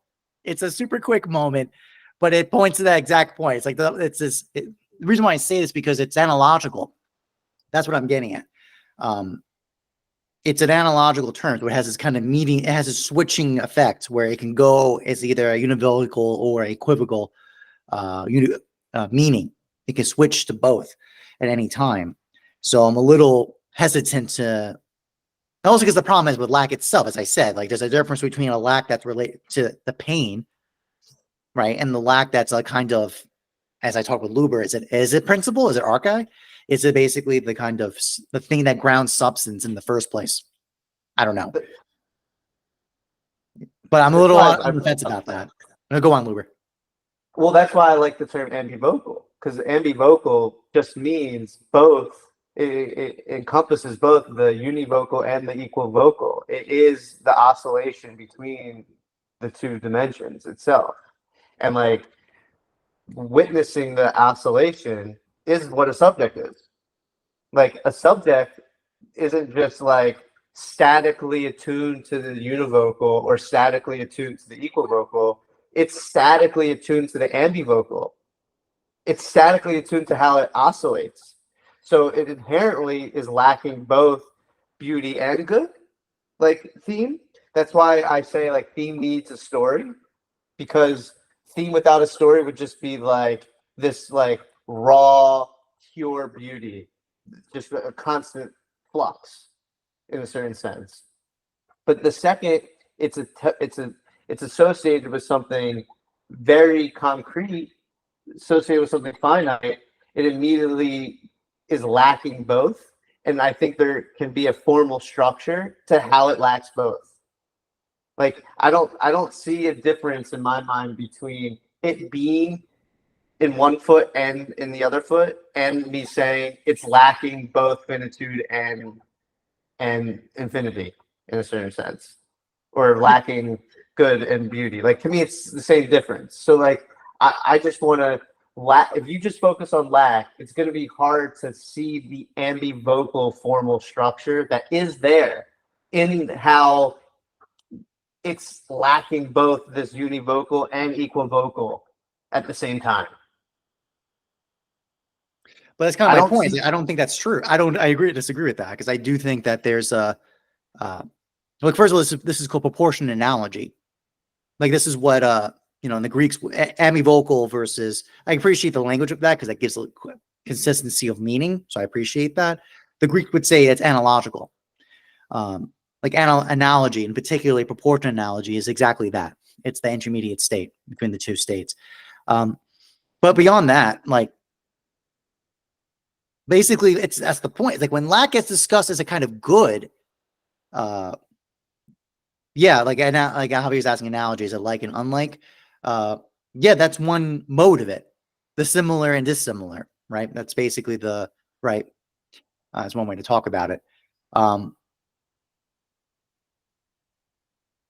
Like when that kind of linear quality of what's being a challenge of lack, I would say that's when it's related to the good. When it's towards the good, yeah, it is. It has that linear kind of quality to it because yeah, it's been demarcated and flattened under a certain account. I think it's perfectly reasonable. But this kind of like I'm challenging is because I'm saying like don't dismiss lack and that collapse of the good with it. There's also the lack related to the beautiful, which has this it's not going to be a collapse like that. It's going to be something very different. It's more that kind of state of positive. It's that again creative act quality, right? It's kind of it's an active creative act, the ground in which they can allow possibility to even happen in the first place. That's not a collapsing down. That's why for me, like that is just that, like the lack of the beautiful, that's your talking theme. And then when you're talking like just lack in terms of linear of the good, you're just talking lack. Like there needs to be like it's hard to me. It's all about presentation. So if you're saying lack is this, lack is that, you have to show how it's not quite the same and it's addressing different dimensions. But that's the thing. I only want to challenge is that, I mean, for example, the Greeks, like Dumassus and Anageia, had multiplicity of meaning. It was based on this context, what we talked about. So I'm not like, I'm coming from that Greek tradition, so I have no problem. As long as we do need a posit, I agree with you, which way we're talking about it. I don't disagree with it. But my point is, if Anageia and Dumassus had this multiplicity of meanings, of relationships with each other, lack is I would say lack is of a similar category. But the thing to be fair is, technically, Aristotle associates lack with form and matter, which is a kind of Damascus and Anageia. Like those two can interact with each other in different ways in that. So I'm not disagreeing with you. That's difficult. Like the interest of wanting to do a separation. I'm empathetic to it, but I'm not. I feel like it's too dangerous if we do that because there's such nuance that once we flatten, we might omit. In fact, that's what Heidegger's whole project was. Heidegger's whole project was to say, when you collapse Anageia to actuality and Dumassus to potential, you've just removed all the other meanings of that word, of those two words in Greek. So that's why I'm sympathetic to the Heidegger project, because we operated on a certain understanding of what those true terms meant, and it led to a certain consequence. And he wanted to go back. I mean, that's why his very famous point, like, what is a thing? I'm left in the same position too. The hell's a thing? It's not so clear cut if you really think about it. But you know, Jockin, I think you've given way to analogy. So I'm thinking several things. That the negging of negative pragmatism would be the negging of the way analogy is. Something similar and dissimilar. Pragmatism might be the fact that it refuses a kind of analogy. Like it's trying to respond to a concrete similarity, even though in fact there would always be a sort of dissimilarity attached to it. Which you could say that dissimilarity for them might be a surprise. Like, oh, I didn't know. Which also makes sense as to why even once we discover something that was, I don't know, the opposite of similar or like, it can collapse back into a pragmatism because now it adds to our whatever apparatus of knowledge. But pragmatism still wouldn't be understanding that relationship. Like it would just be responding. Like it's still reactionary in that sense. Yeah. Whereas negative pragmatism would be understanding that the real crux of the shifting is the negative pragmatism, right? Is the balancing or is the understanding actively that there's always going to be whatever encounter, a similarity and a dissimilarity attached, which is why when you encounter the opposite or whatever, you move accordingly or react instead of falling back on already historical knowledge, already that which is similar. Like pragmatism in a reactionary sense wants to fall back on that which is similar, whereas negative pragmatism includes both. We respond with what is similar, but also at the same time we can position ourselves to encounter that which is dissimilar and then respond. And that makes it pragmatic, but because it collapses again into a kind of similarity. But I mean, I don't know. I'm just thinking, I think your idea of analogy really allows negative pragmatism to be able to shift in response to whatever is actually analogy. I mean, actually analogy. No, Can I ask you guys a to flesh that question? point out, to flesh that point out, like the idea of here's an example. Liquid capital. I always use that example because that's so transparent. We see that's the point. You see how transparent that is? We just take that as an obvious meaning. No, it's not. How the hell? Because that's based on an analogy of activity, of flow, of movement, of water and liquid, right? Thus, we can say liquid capital. How the fuck is capital anyway like liquid in any way? Like in a fluid form of water or whatever. No, it's not. But we've used it.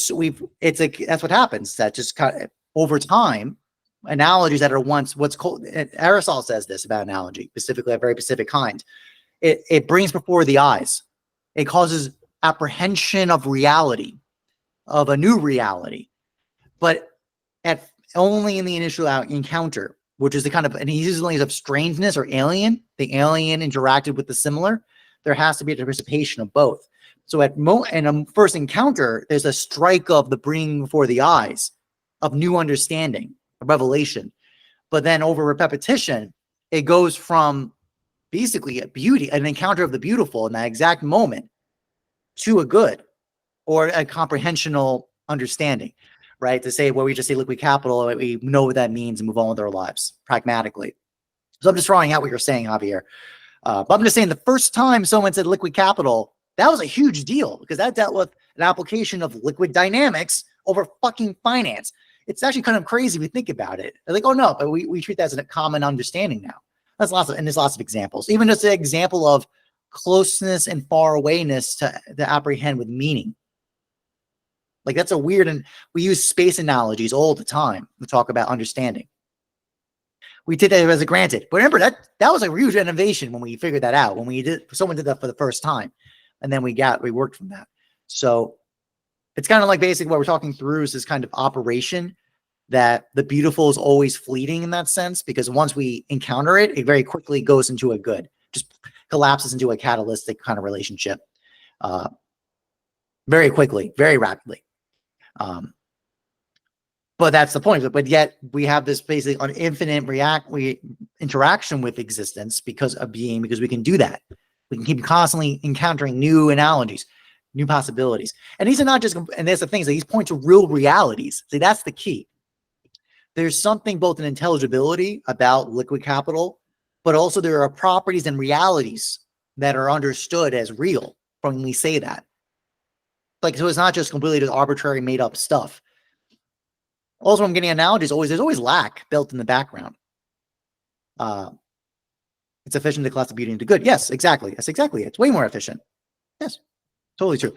Also, by the way, though, I'm also meditating on this point of Javier's comments make me lose my track of mind. Luber, you have something to say? I want to ask a semi-rhetorical question. Like I have my own answer to it, but what is analogy's relation to syllogism? That's what I wanted to ask you guys. Great question. Actually, a great point, because, for example, actually, there's a huge issue with the idea of the analogous names of for God, right? So when we say God's wisdom versus our wisdom, right?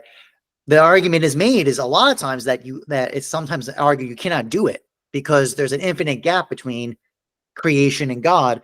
As a result, any predication of wisdom or power or anything from God has no connection to creation in any way, because it's based on framing of a syllogism, right? You cannot, if the predication is not on the same meaning, it doesn't work. The short answer, the answer tends to be the case is that there's a doctrine of lack basically built behind that, in the sense that even though obviously we are not God and our predications of those terms are not the same as God, ours is always lacking compared to God, but they are connected. There is a relationship by what's lacking. It's the same reason why there's angels in theological accounts. Angels are spiritual beings that don't have bodies, but they're not God because they're lacking. They actually have they are not pure actuality. They are potential too. There's or lack, I would actually better say, because they're not a normal Dumasis in that way. They're lacking compared to God. That's why there's a hierarchy of angels, for example. So what I'm getting at here is that syllogisms have a built-in assumption that they only work when the predications are meaning exactly the same. And the reason why Aristotle created the syllogism. He's the one who proposed it in his text. Syllogisms are built up on a univocal model of language, and they work great for that. But that's the reason why he accepts analogy too. And he's very clear. He has, when it comes to Dumas and Agea, it must be done by analogy. It cannot be done by a syllogism. He will not give a definition because of exactly this point. It has this kind of lacking quality or attribution inside it. So the predications are not they're not going to operate the same as it will the syllogism. And if you try to, they will fail because it'll be a fallacy of equivocation. That's what's going to happen. Okay. Okay, so where I'm coming from with this is the logic of divinity, God. The closest that we finite mortals can even get to that is in the logic of storytelling in artwork. So, not saying they're the same. So, what makes them not the same and why it's the closest in my mind is just that to have a syllogism, which is the operation, the inherent operation of being a finite being, that we work through syllogisms, is the byproduct of a syllogism. It's always an analogy. So, a story, in a certain sense, is a syllogism, but that the interpretation of a story is always a syllogism, but the understanding of a story is always by way of analogy, in a certain sense. And that's, to me, that's why it relates to the A-B logic, where to get to the B is, in a certain sense, is analogous. It's you're making a same difference with the syllogism, with the already existing syllogism at play. Well, Luber, can you walk me through what's the argument or the connection? How do you go from a syllogism to an analogy under your framework? So with a story, you have your main character who starts in a state A, and then that same character goes through, I'm being crude here, goes through the whole story, and he ends in the resolution, and it's inverted. He's in a different state. Call it He changes. Yes. He changes. It's still one story. The story in a whole is this. It's not like it's two different stories in one. That wouldn't even be possible in a certain sense. It's just one story, and there's different states within that story. And the different states in that story, it's they're almost analogies in a certain sense. It's I'm using this loosely. It's a syllogism is that's why I said in our previous conversation, is a syllogism just a tautology? Because in my mind, a story is a story, but within the story you have these analogies that bring forth the change for you to see the change. Am I making sense? Or I could keep going. I mean, well, the one challenge let on me the cut in. Go on. So that way, because I think I can explain what Luber is saying maybe a little bit better. Is that what I'm getting, Luber? Is that syllogism is you are basically structuring the content in a sort of coherent way. Okay, I would say, right? Whatever gives you whatever the storyteller feels is a coherent story. Let's just say is the syllogism from which he's structuring the content in a coherent way. The meaning it's how he wants to tell the story. Okay. This follows this, this follows this. That's how he wants to tell the story. It's a syllogism, right? But the way that the reader understands is always going to be analogous to the syllogism, meaning like someone's gonna be like, "Oh, did you mean this in the story?" And you'd be like, "Well, no, I didn't mean that." But the reason why he's able to understand is precisely because he's relating to the syllogism by analogy, right? Like there has to be something similar, meaning the content is similar. The content is the same or whatever, but the understanding can be dissimilar, right? Which would then follow into a kind of analogy by consequence of just like, yeah, you kind of get what I mean with this story or whatever, but kind of getting what I mean is also kind of getting what I don't mean. The similarity and dissimilarity to it. So like and dislike of the story or of the understanding of the story. Because you could say that even though the storyteller is structuring the story in whatever coherent way, the storyteller also has a certain understanding of that story, which then follows into a kind of analogy. Does that help, Jockin? I mean, it's helping. I mean, then that would just say that storytelling is a mode of analogy. I mean, I think it's not a syllogism in the pure sense, because it's a syllogism is locked in. That's why your argument about tautology is not unreasonable within syllogisms. Because, for example, the famous one, all men are mortal. Socrates is immortal. Socrates is the man, therefore Socrates is mortal. You know, from the major premise, everything is demarcated from that, right? And everything that flows from it has been, yes, you get new information about Socrates from the major premise, but it's nothing. It's literally not surprising. It's not like all of a sudden you throw in there, therefore Socrates is blue. Like, no, it doesn't. It wouldn't be a valid syllogism, you know. Like the components in the act of creating a story, the components are always syllogistic, but the way you understand those components is always by way of analogy.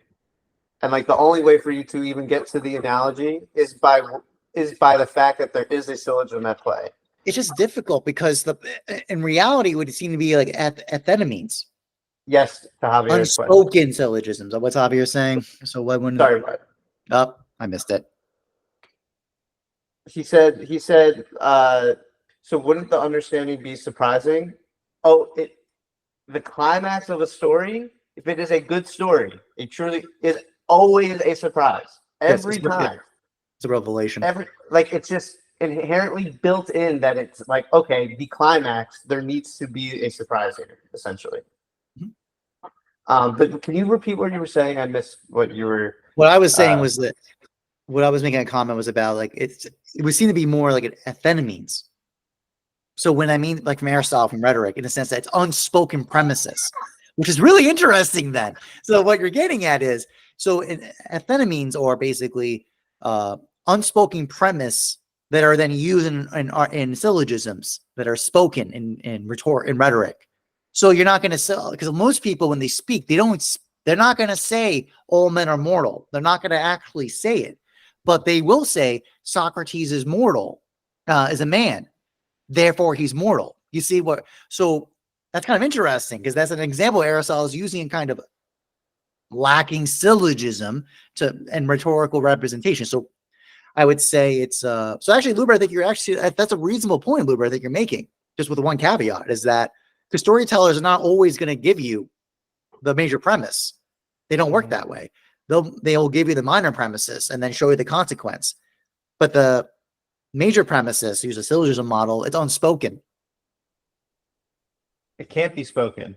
Like it literally, can literally say the true premise is literally to like, here's the whole theme immediately. You're strangling the story. Right. Yeah, you're strangling it. Like I'm driving today and I see a poster of Inside Out. Inside Out, yeah, it's a boring story. So Inside Out, the first movie, I gotta watch it again. It was okay. To me, it was like I like what they were going for, but it felt too top down heavy. And the second one seems really top down heavy. I mean, the caption is "Contain your emotions." Like, I wonder what the story is about. Talk about advertisement and like it telling you you're about to see a Dorito rock. Like, the whole story is going to be about how to corral and respond appropriately to your emotions.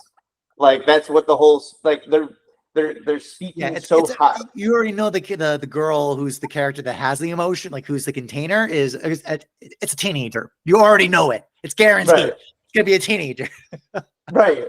Like, it's she was an adolescent in the first one, and it's her coming to terms with the fact that she has like emotions at all. I thought she was pretty young. Wasn't she kind of young though? I thought she was like a preteen, like a 9-year-old or 7-year-old or something like that. Exactly. And then I feel it seems pretty obvious that the second story is, and there's new complex emotions that emerge in like being a teenager, 13 and older. Yeah. Like, how do I contain those within the already existing emotions that I came to understand? That's what the whole story is going to be about. You could deduce it pretty quickly just by the billboard. That's not good in my mind. That just shows how top-down heavy it is. It's trying to give the entire premise immediately in front of you. So it's not very negatively pragmatic. It's pretty pragmatic in a certain sense. It's not. You're a good poster in a certain sense should be, I thought this would mean this, but now it's making me think that it doesn't mean that. I wonder what the story is going to be about. Like, it should be provocative in terms of not having an idea of how to approach. But yeah, actually, sorry to jump in, guys, but I just want to I think this is rather a big revelation. If you incorporate this ethenamine argument as the unspoken major premise, and it can, as Luber is saying, you can't do it. You're going to kill your story if you impose the major premise. So you're literally telling the audience how to think about it. The whole point is the reason why there is a paucity of property in storytelling, an analogous relationship, is because people are bringing in the major premise.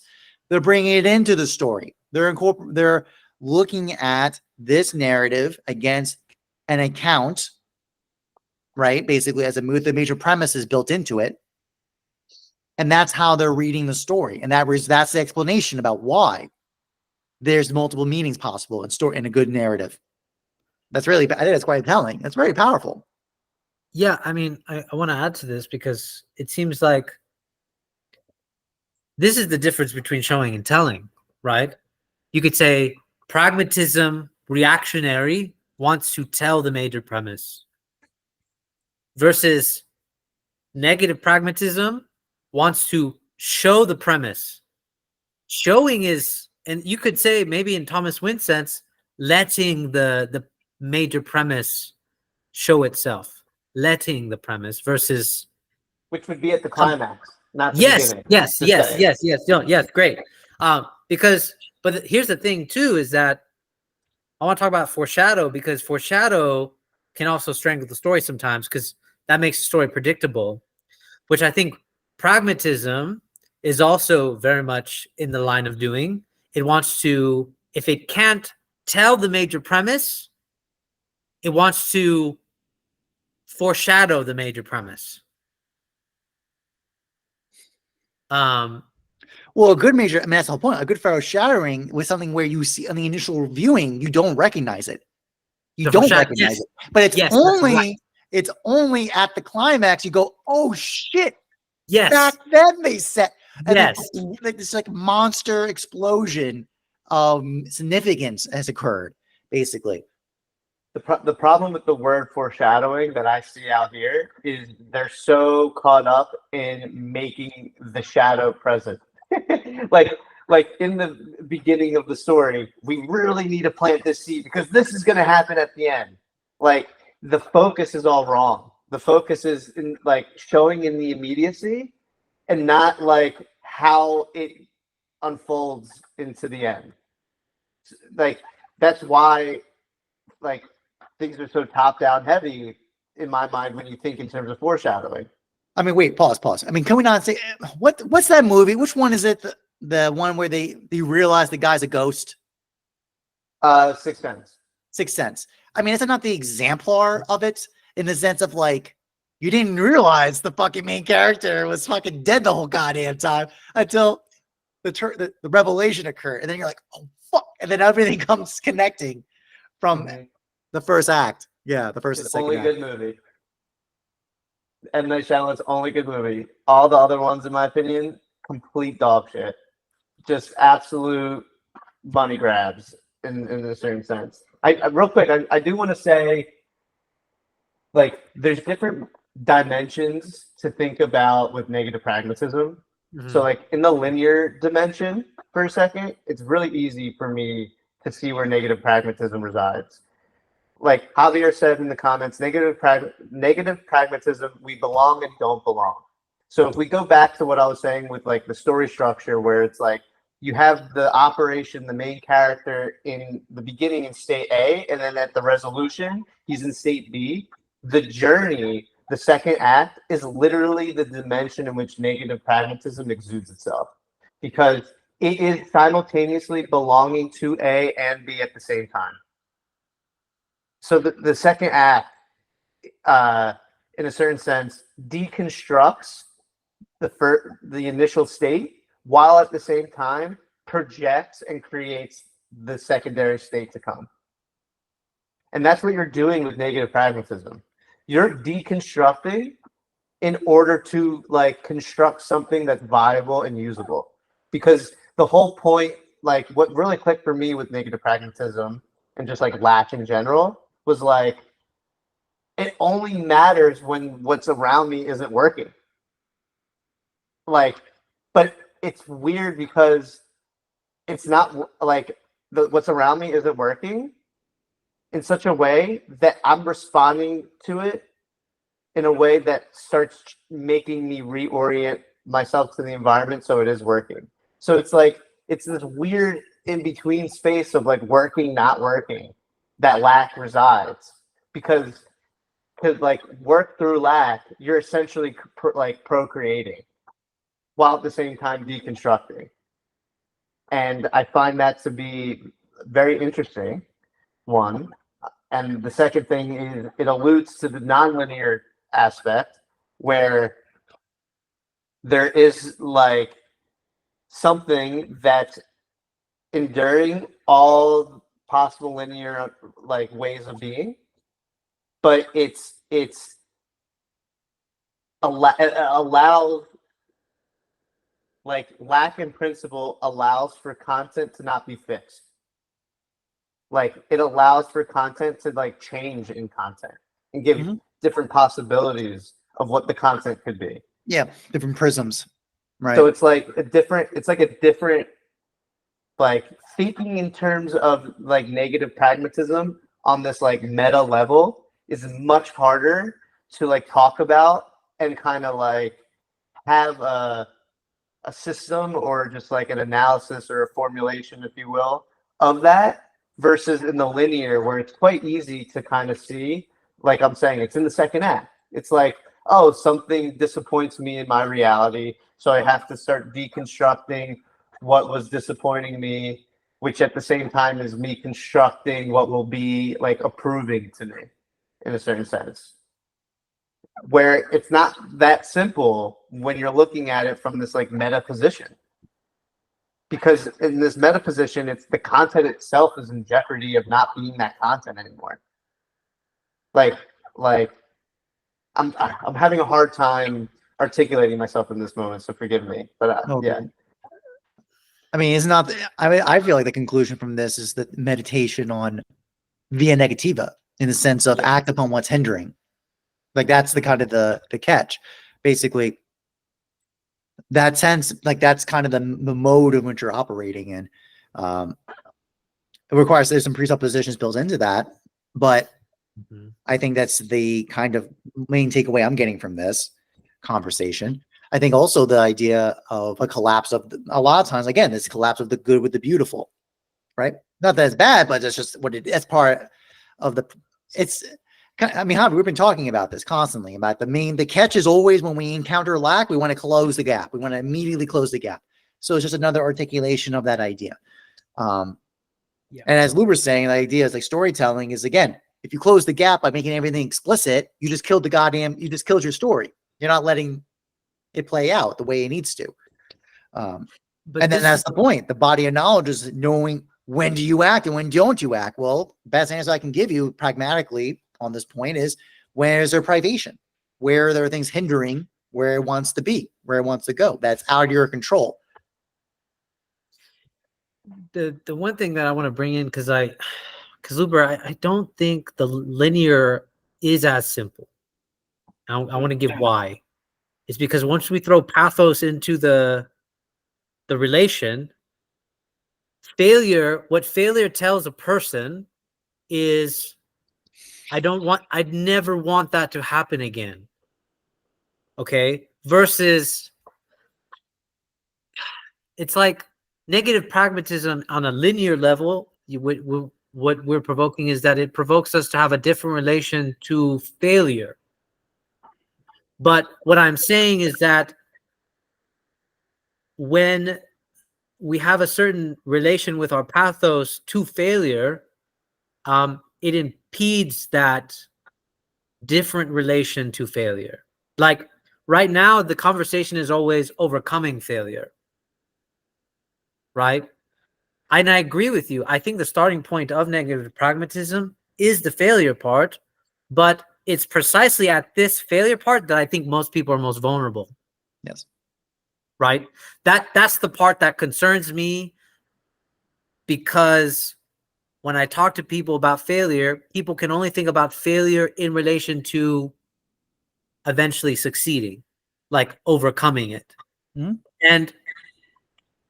And I want to say that I'm not sure if negative pragmatism, I mean, I'm not saying that you guys were saying this, but I'm trying to say, I don't think negative pragmatism is in the state of overcoming failure. Yeah, It's based on a good. Yeah, exactly. That's exactly what it is. No, Yeah, it's failure relative to a good. And the point is, you're going to either avoid the failure so you get what you want, or you're going to overcome and do something to get the good in some capacity. That's perfect. That's perfect. No, and that's the capture. The capture is that you got caught into the game of thinking that the only account that makes sense is that one where you failed, versus if you just change the account, that failure is no longer a failure. Now is it anymore? Right. Yes. No, I like the way you frame that. That's perfect. I mean, that is literally like, I want to like take a clip of that and like just send it to like people trying to write stories in the second act, because that literally is what is happening. Like, that's how you need to think of the second act. Like, I agree with you that I guess I'm talking about the linear in a too easy. Like, for me, the hardest part of writing the story is always the second act. Like, when I'm writing my stories, I already know this, like the climax resolution, and I know the exposition inside the incident first pretty quickly. Like, that's what I do know. It's the second act that becomes challenging at times for like basically what you're describing right now. It's like that is literally the challenge. So yeah, I'm just saying that because I do agree that I'm talking about it too easy. I guess I'm just coming from a place where I feel like a lot of movies lack exposition. A lot of stories lack a proper exposition, and they have too much of like it's almost like the second act has too much of a focus, but it's like an improper focus because it doesn't arise out of a clear exposition and a clear inciting incident. So because I'm coming from that angle, the problem is the meta position of how these storytellers are coming at it, where they're not able to really create an exposition that would give rise to like a proper second act. So yeah, I'm just, why is it the case that there's not a lot of good expositions? Like if you watch a lot of movies, there is like a lacking of an exposition, and I wonder why. And I think it's just because there isn't enough of a focus of this nonlinear aspect. that I just want to like emphasize. So I feel like you kind of have to like, it's like it's an impossible position, because if you focus too much on the linear, then you kind of lose the nonlinear, and if you focus too much on the nonlinear, you lose the linear, and like the linear seems too easy in a certain sense. In other words, so I guess I'm trying to just I'm just trying to think like this ambivocal dimension, how to properly position yourself where you can see the linear, nonlinear, you can see the univocal, equivocal in an appropriate way where one doesn't overtake the other. Where's the sweet spot? How do you present that sweet spot? Yeah.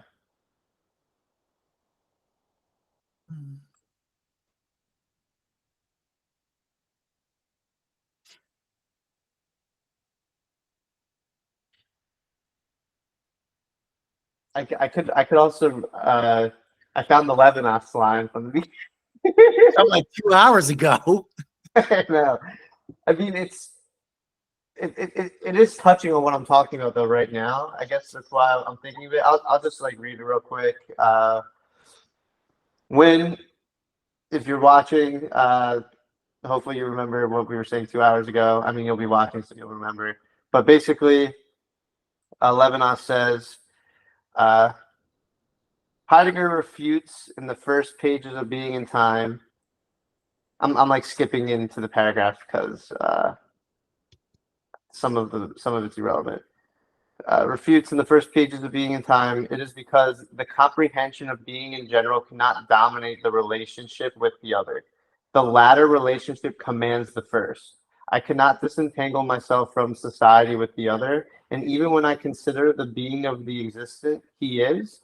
Already the comprehension of being is said to the existent, who again arises behind a theme in which he is presented. So I'll just finish the paragraph. This saying to the other, this relationship with the other is, this relationship with the other as interlocutor, this relationship with the existent precedes all ontology. It is the ultimate relation in being. Ontology presupposes metaphysics. So to me, he's saying that the sweet spot is, and this is where it's like very elusive. It's not very like concrete in my mind. It's like between the linear and the nonlinear, it's this other position. Like being is the linear and nonlinear, and in a certain sense, the other is outside of that, and that the other always dictates the linear nonlinear. So like the best way that I can come at it is, theme is completely other to me, but like what I bring to the equation is like the other to the theme. I mean, is the other to the storytelling. Like anybody can tell the story, but I'm telling it. So in terms of the story, I'm the other to the story. Or is it better said the characters that you're presenting? Like again, I'm not a storyteller, but my understanding it tends to be you're going to get these characters who have different orientations, right? With probably motivations and desire. And you're probably going to, I imagine, going to orient them to the theme.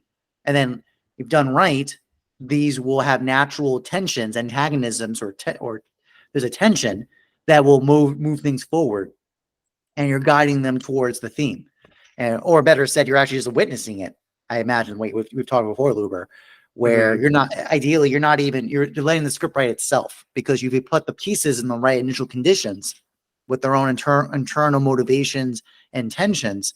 They will orient towards the theme in a certain way, leading to a proper second act, which then concludes itself in the revelation in the end. I think, yeah, no, that's better. That's better. Yeah, it is the operation of the story, the characters, the setting, the world, yeah.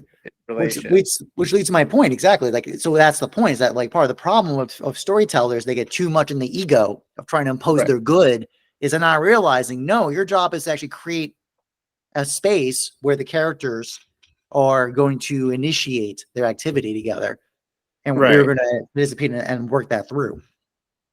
Right. No, yeah, that's good. I think Luber, our earlier conversation about Ebert being the practice, like for example, practicing bad philosophy, right? I want to connect this to what Jockin just said about failure can only be conceived of in relation to some good, right? Okay. So why is purposely practicing bad philosophy a good practice to do? It's because, and I think Jockin actually elucidated it to me. It's because whatever you conceive of failure, of bad philosophy, would reveal via that practice that you are in relation to some good that you are imposing upon. Yes. So ironic. Yeah, it's so ironic, but I think it's necessary Yes. as a practice, because it's like going to for people that are so rigid in their thinking, like, I don't want to do something bad. I'm really scared about doing something bad. I don't want to write a bad story. And I just say, write a fucking horrible story. Just do it. Whatever you think is a horrible story, write it. Go ahead, do it. And then I'm going to be like, wow, that's actually kind of like, I've seen stories like that, and those are pretty good. So, but it would crash I think it would kind of crash or collapse that gap. Or no, it's not collapse. I think it would reveal the gap. Yeah. It would reveal the gap between good and beauty by doing something so ironic, like doing bad philosophy on purpose, or writing a horrible story on purpose. Because writing a horrible story on purpose is so relative and subjective, but you would immediately start to see, like, wow, so this is what you think is failing, is writing a bad story. Like, this is what you actually think, right? Because then it reveals that you are in relation to some common good the entire time, because of its contrary, its antagonism of what you perceive as. Yet you see how that kind of works. Like, No. This is Lesser Hippias. Lesser Hippias was exactly on this point. Basically, the person that actually can do something poorly is the one who actually could do it. It's basically, it's pointing at the rational power. The rational act is the power to both do and not do it, right? Versus the person who does not have the power to do it, does not have the capacity, can only do it accidentally. They can't choose. So by a person actively trying to do something bad, that actually reveals they're aware, they have knowledge. That reveals they actually have the capacity to do it, which is oriented towards a good. So that's why I focus on like the boundary conditions, like boundary conditions. Like in the beginning, when I was a novice storyteller, I'm trying to make a good story, and I'm like explicitly thinking that because I have no sense of the boundary conditions. But like when I'm doing something that, like, if I'm intentionally trying to make a bad story, it forces you to think of the boundary conditions much quicker if you're explicitly thinking making a good story. That's like the irony, because like you would think if I'm trying to make something good, then you're focusing on like what the essence of that thing is in a certain sense, but that actually doesn't happen at all. The inverse happens, and you don't even get the essence really is concealed when you're like intentionally trying to do something good. But like when you're trying to do something bad, you're in this like vulnerable, like honest state where you're like, boundary conditions, come forth, please help me. Like you literally are like, in a certain sense, asking, pleading for help, because like the whole time you're writing, you're like, fuck, this is terrible. This is like, you're not happy with it. Like hedonism, in a certain sense, like blocks you off from the boundary conditions, and like for you to like follow the boundary conditions, not ironically, but you're just, it turns out to be good because you follow the boundary conditions. It's like, don't think of goodness first, think of the condition of what makes it good. first, which in essence you have to kind of go through the bad to get there. These objects, these transcendental objects like good and beauty, they're indefinite. They're a definite excess. So you're trying to get at it, it's too abstracted. You cannot apprehend it. But by doing the inverse, you actually, as Luber is saying, you're getting to the edges. So you actually are getting demarcations, ironically. Right. And that's what you're getting at. The point is, it's again, as Socrates, as Plato is saying, unless they're Hippias, he's pointing out the best runner can also purposely run slow, right? He's choosing to. By that act of choice, he knows what he can do fast. So it's like, that's my point of like, it's a kind of submission of release, right? It's a self-forgetting in a bizarre, hilarious way. It is. That's why it's ironic. It's so ironic because the act of you trying to aim at it, you fail. Not just in beauty. Forget the beautiful. Forget that goal. Just on the good, right? Versus by choosing that, if you emphasize on failure, I'm going to fail on purpose. Ironically, you get a better clarity about what you actually need to do. Isn't that funny? Because the very act of you doing it reveals that you have the capacity, that you apprehend that's a failure. Because actually, that's the real point. It's like actually when you're really doing something, you have no fucking clue. Like if I start playing music, like I have no ear for music. I have no clue if I'm making a bad song or a good song. I can't even judge it. Versus if I actually did purposely try to sing the song badly, that where I can actually apprehend it. Like that's the key, that I actually have, that would require me to have some knowledge of what's good. But I'm pointing out, like I don't know a key. I can't listen to keys properly. That's what I'm drawing out. It's like, it's really interesting. It's like, it draws out revelation versus me trying to sing a song good or well. I won't be able to do because I have no reference point. I have no power in that. Is it possible to have a system that allows for this irony to take place? Like that's built in the system? I mean, isn't that supposed to be what parody is? Like when you're purposely doing something, you know what I'm saying? Like it's like you're like scary satire, movie. Right? Yeah, satire. Yeah, aren't these all categories based on that point? Like it's a self-reference of something else, right? Right. And how it's failing, like purposely making it bad. Right. Mm-hmm. No, this is such a huge like revelation to me. Like connecting this dots, because it's like, because what it reveals is that when people say, like, what people perceive as a good story isn't really conceptualized until I tell them, just write a horrible story. Like, because what it does is it allows them to meet contact with it's virtual knowledge of the good, basically, right? It's everyone, because this is the error, right? They're trying to avoid failure in relation to virtual knowledge of the good. Yes. But you can't actually know what failure is until you actually participate in purposely doing it, quote, quote, purposely doing it. And then you discover what is, quote, maybe actually good, which then you get knowledge from, but then you can also do in the position that you said, Jockin, like once you have that kind of revelation, you actually know, like you can actually do it on purpose now. Mm-hmm.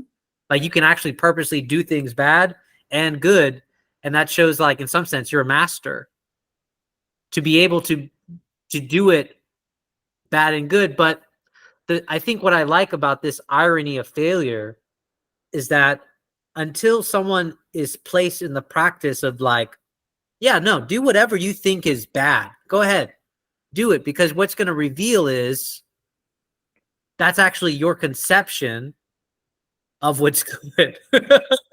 That's the awesome part about it. That's you're making me think. That's why there's no book that's titled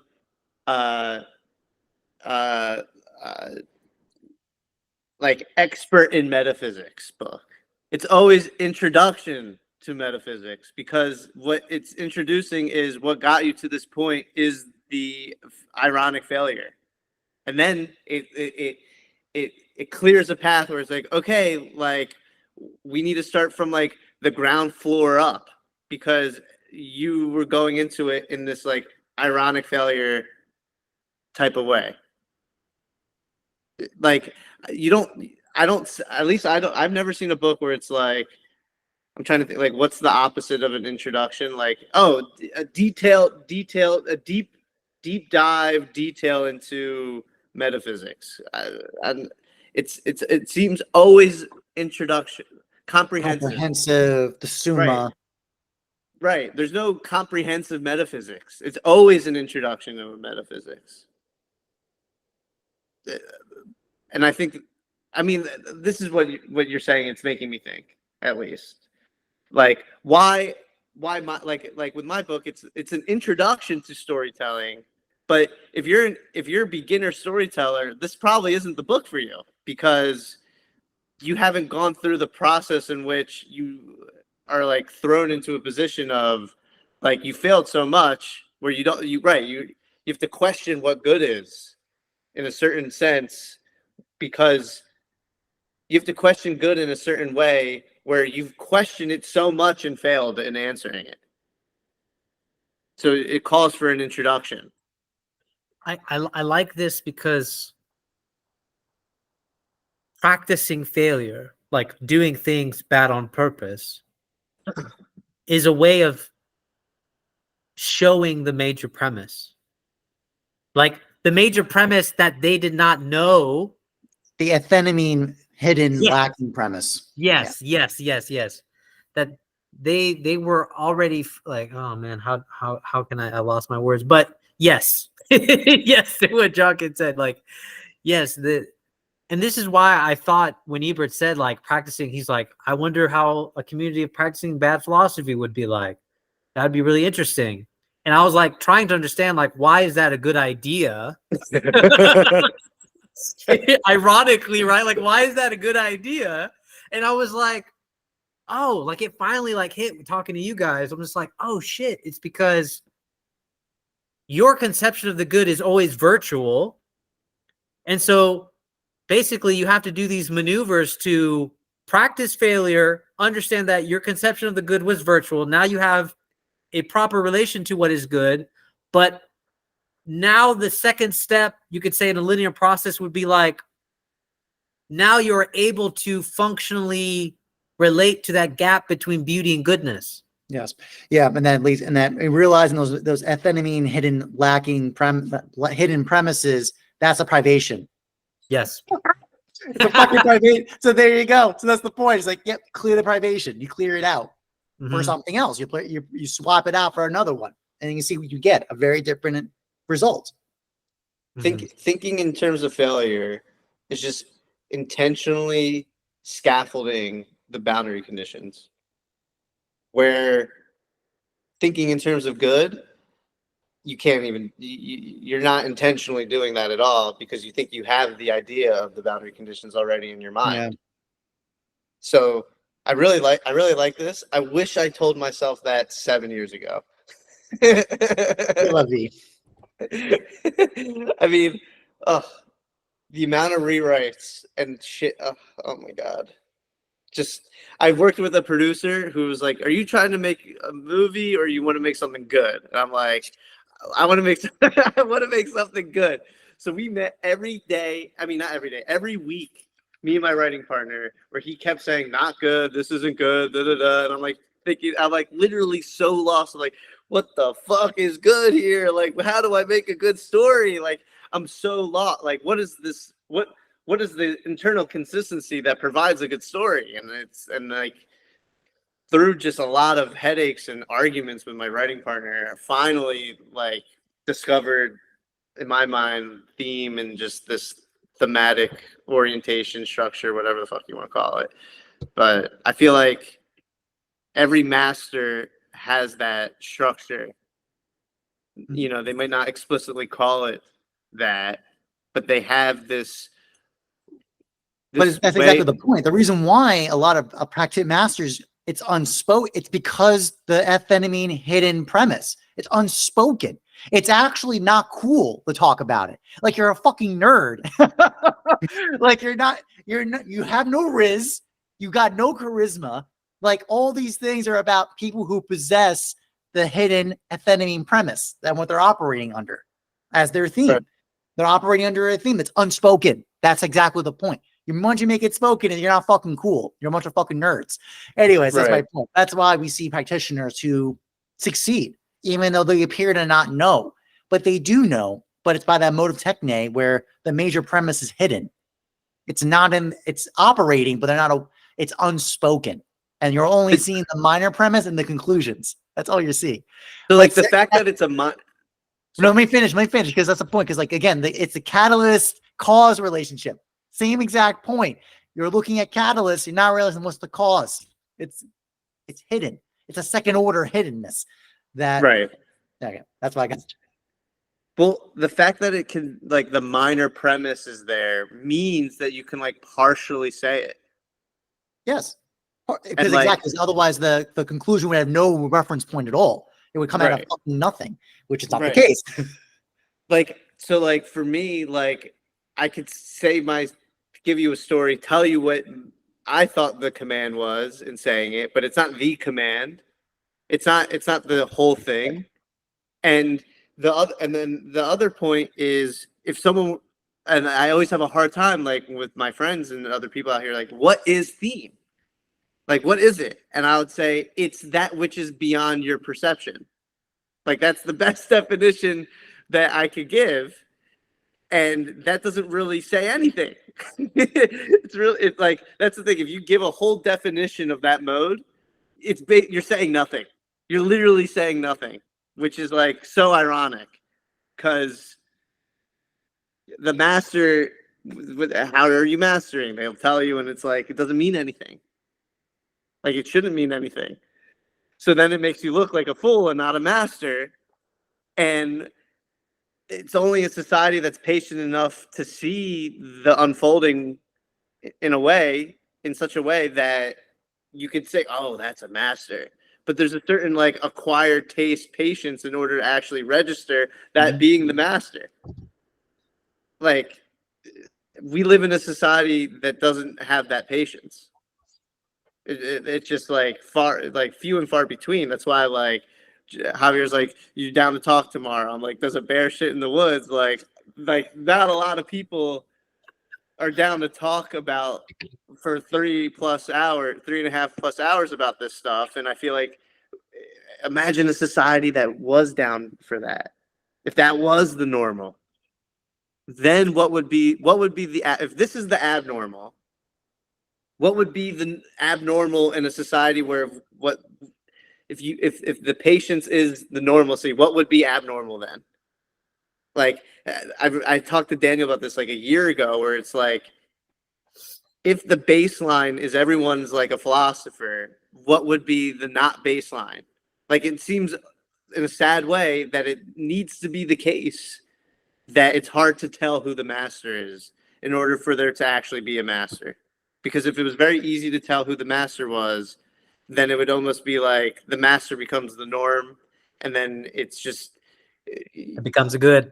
Right. It becomes the good. Right. Yeah. Right. I mean, also, by the way, briefing note, I don't know, man. One could make an argument. There's a presupposition of the assumption of the average has, like, let me put it this way. There is a presumption going on that which is said that the need of the society is for the average, the norm, to be good, the mean, right? To kind of reach a certain state. That's not necessarily the case. It doesn't have to be the case. What I mean by that is, like, the kind of net positive social outcome can occur if there's large distribution differences. It is possible. But there is challenges about that, because the challenge is when there's too much a difference of the distribution, it can cause social disorder from a pure practical point of view. But at the same time, a pure collapse of everything to an average is also not correct either. Meaning, like, everyone gets the same level co-equally. I think either stance is probably not as problematic in social organization, because what Javier just said is basically, again, like, there's the collapse of anything of the beautiful. Basically, the artist is the master, is the one who encounters the beautiful, right? But that's the point, is that as soon as that happens, especially on repetition, it by efficiency reasons, it collapses to a good. Nothing wrong with that, but that's just what happens. So by definition, I don't think it's possible for everyone to be a master under that context. I don't think there's anything wrong with that. I don't think there's anything wrong with that. I don't think there's any moral imperative to say that's something wrong. My ego, there's something in me that's like, I just why? Like that's kind of like, I don't know. I don't know. Okay, no. Because I brought up the point of Javier privately too. It's like it's an issue of I understand the pain of not being understood. I understand that. We're all a bunch of fucking nerds, a bunch of basically exiles because no one fucking gets us. I get it, but that does not mean like that's my point. See, we're trying to collapse everybody into our own mode of the good, which is they fucking understand us. I actually agree with Nietzsche on this point because I think people talk about relativity, but I think we need to talk about degrees of relating to what we're talking about. Like only so many people can. Basically, Nietzsche's understanding is that truth will be on a spectrum, and you could even put this in a theological sense, where it's like those that are closer to God have like you can say they have more being. I mean, yes, they have more being. Yes, correct. They have more being. But those that are at the bottom end, right? It's not their fault or whatever. It's just those people are the ones that receive mercy, right? Generally, everybody does. Yes. You're right. You're right. But you know what I mean. Like, you know what I mean, right? Like, there's nothing imperatively wrong with the person being having less being. There's nothing inherently wrong with that. It's just, I think it's just like this idea. I think precisely the structure exists because we would fall into this illusion of collapsing the good into our mode of being. I think it's precisely that. And I don't think there's anything wrong with it. So, I mean, I think that's why I struggle with like, you know, like we need people to be pragmatic, and maybe there'll never be anybody that understands negative pragmatism or whatever, but we would, right? Like we would, right? And how that would benefit. My problem is it seems so easy to understand. It does, yes. But my dude, no, fucking hell no. Get out of here. Where's my emoji? You're getting a thumbs down for that. Hell no. Are you kidding me? You just said you wish you knew this 7 years ago. The fuck, guy? Like, it's so obvious that no way. This is some hard shit. Okay. And no, also, you're right. The other one you brought up before, one of the measures of wisdom is your orientation to time. No, it's totally the case. Like in the sense of like when we assess even what's good, a lot of people, they'll use the smallest fucking measure of time to make their assessment of what was good or not good. You get a very different answer. You expand the window of what is good. Doing drugs is awesome. Like who's going to tell? No one on a pure hedonistic argument is going to tell me hitting some fucking coke, running the line is not fucking awesome in the 1 hour you got. Okay. But that's the point, is that you open that window of reference point. That one act does not look so good now, does it? That's what I'm getting at. Like that's so one of the modes of representation of the hierarchy of being is your orientation to time. Those with wisdom have a larger time frame. And that's the point. It's like God has perfect wisdom because his time reference is fucking unlimited. It's outside time. Versus a fucking rock doesn't have that reference, doesn't have fucking comprehension at all, let alone an animal. Some animals have memory, but they only respond to stimulus, and their memory related to that time frame of the stimulus. Like human beings have retroactive thought and reflective thought, right? And we can have time preferences of reference of our thought. Anyways, I'm just ripping on these points, but I'm just saying, look at this. We had to suffer for all these fucking years to get to this point. All of us. There's like that side. And then number two, we're having enough memory to think about this and hold our attention to this point. Attention is the real demarcation. We all know this now. What you pull your attention to is the demarcation of who we are now. And for most people, our brains are fried. They can't handle fucking, come on, man. How many people are going to watch 3 fucking hours of this talk? Who's going to do it? Let alone, you're all laughing because exactly, we see the metrics. We see the metrics on YouTube. We know what's up. Oh my God. Like, it's so real. I send all these videos all the time to my writing partner, to my like 2 other friends that are out here. And I'm like, need to watch this. Like it's gold. Like you really gotta like listen. And every time it's like, can you please just like tell me a time code? Like, and I'm like, I can't. You don't understand. Like, for you to really get it, you gotta watch the whole fucking thing. Like, I'm sorry. It's just how it is.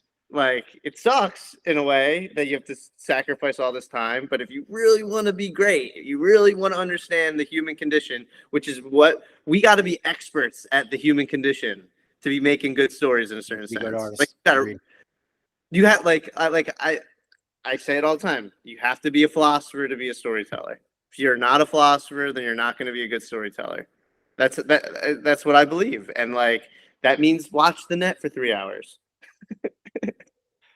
It does point out a very important aspect, the commitment and dedication, which is so ironic because everything about our society is so not about that in every domain and dimension. By ironically, you realize the path of mastery is always that. It requires a demarcate, like you have to make a sacrifice of your time. You're literally casting your time away to be accumulated into fucking 4-hour net sessions or whatever. No, but it's like, I always think about that with Daniel, especially. Like, Daniel's my exemplar. I look at that fucking bookshelf and no, that man read that shit. That's not status. That ain't a status move. He read those fucking books. You know, let alone all 3 of us. We all read our fucking books. We just grind away, reading our books, writing our notebooks, doing our notes, pages upon pages upon pages, accumulation upon accumulation. I mean, that's no different than even like simple things like bodybuilding, right? Bodybuilders don't, unless even with the trend and all the bullshit, right? They still got to go do the work, right? It's still an accumulation over time of dedication, of repetitional dedication to do the fucking thing, to get the result. I just think about all these points. I'm meditating on chewing on this. They close by saying, yeah, not everyone's going to be about this because who's going to sacrifice the fucking time to do this? Mm-hmm. It's a call. Like, just to piggyback off that, and then I will have to run. My mom is always like, don't send people your book. Like, they're going to steal it from you. And I'm like, they're not going to steal this book from me because no one put in the time that I did to actually come up with all this. Like, don't talk. She would say, don't talk about your ideas, like with it. And I'm like, I can say it and they can repeat it. And then if someone were to press them on it, they're going to be like, like, you have to like put in the time to actually like have something of substance. And if you actually put in the time of substance, you're not going to be worried about plagiarism. You're to me, it's like, I mean, Daniel really is the one who told me, he's like, who's going to actually like repeat this? Like, who's actually going to do that? No one's gonna do that. Like, he's like, look at me, I'm doing belonging. And I'm like, oh yeah, definitely. Someone could easily just imitate that. Someone could easily just take that. Yeah, the fuck right. Like, it's ridiculous. It's like only Daniel could have written belonging.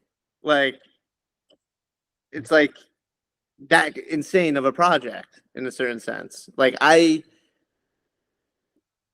I'm always behind on reading with this guy, and it frustrates me. I'm always one step behind. No, dude, don't even. No, you're comparing a god to a mortal to a god. You can't do it with Daniel. Daniel is too much. He is the definite excess of writing. I don't know how I believe in the hierarchy of being for this reason, bro. No kidding. Yeah. My God. All right, I have to go 2 actually. So this is, I think is a reasonable conclusion. I think it is, again, like I appreciate us just soldiering through because I feel like these symposiums do generate some real insights. You got to grind out for 3 hours to get it, but we do get it. Yeah, I mean, and I've said this a lot. Like, the goal is I want to make like, and I feel like it's everyone's goal here too. It's like there could be like a science to this lack. There could be a formal structure to this lack. We just need to like scaffold it and like really like brush off the dust and make it like transparent to a certain sense. And I always just wonder, how do we make it more transparent? And I understand not everyone can like grab it, otherwise it loses itself if everyone has it in a certain sense. But like it could be more transparent. Like instead of like No, 200 to people. be sympathetic to your point, it's the science of the beautiful. No.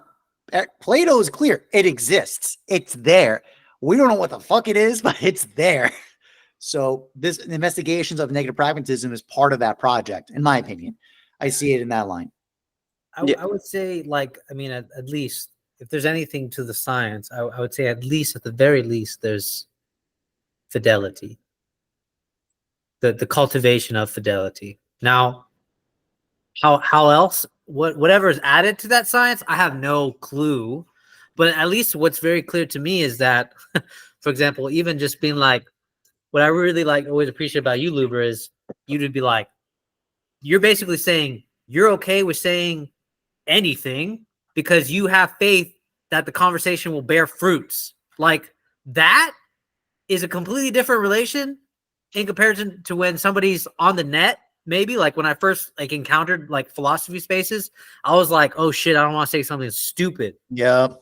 Right. And here's the thing now I have a different relationship. I'm like, say as many stupid things that you want, bro. Like, go ahead, say it, because someone's going to disagree, and disagreeing is not bad per se, because it starts elucidating more clearly what is the actual tension going on. Mm-hmm. Mm-hmm. And this is what Jockin always reveals too. Like, people like, oh, okay, I see now. Like, now I see like the actual tension going on, because whatever's the initial disagreement may not actually be the initial disagreement. There might be a more sub or second order like absence or presence or whatever to the actual disagreement. So it's like, again, the missing premise or whatever thing.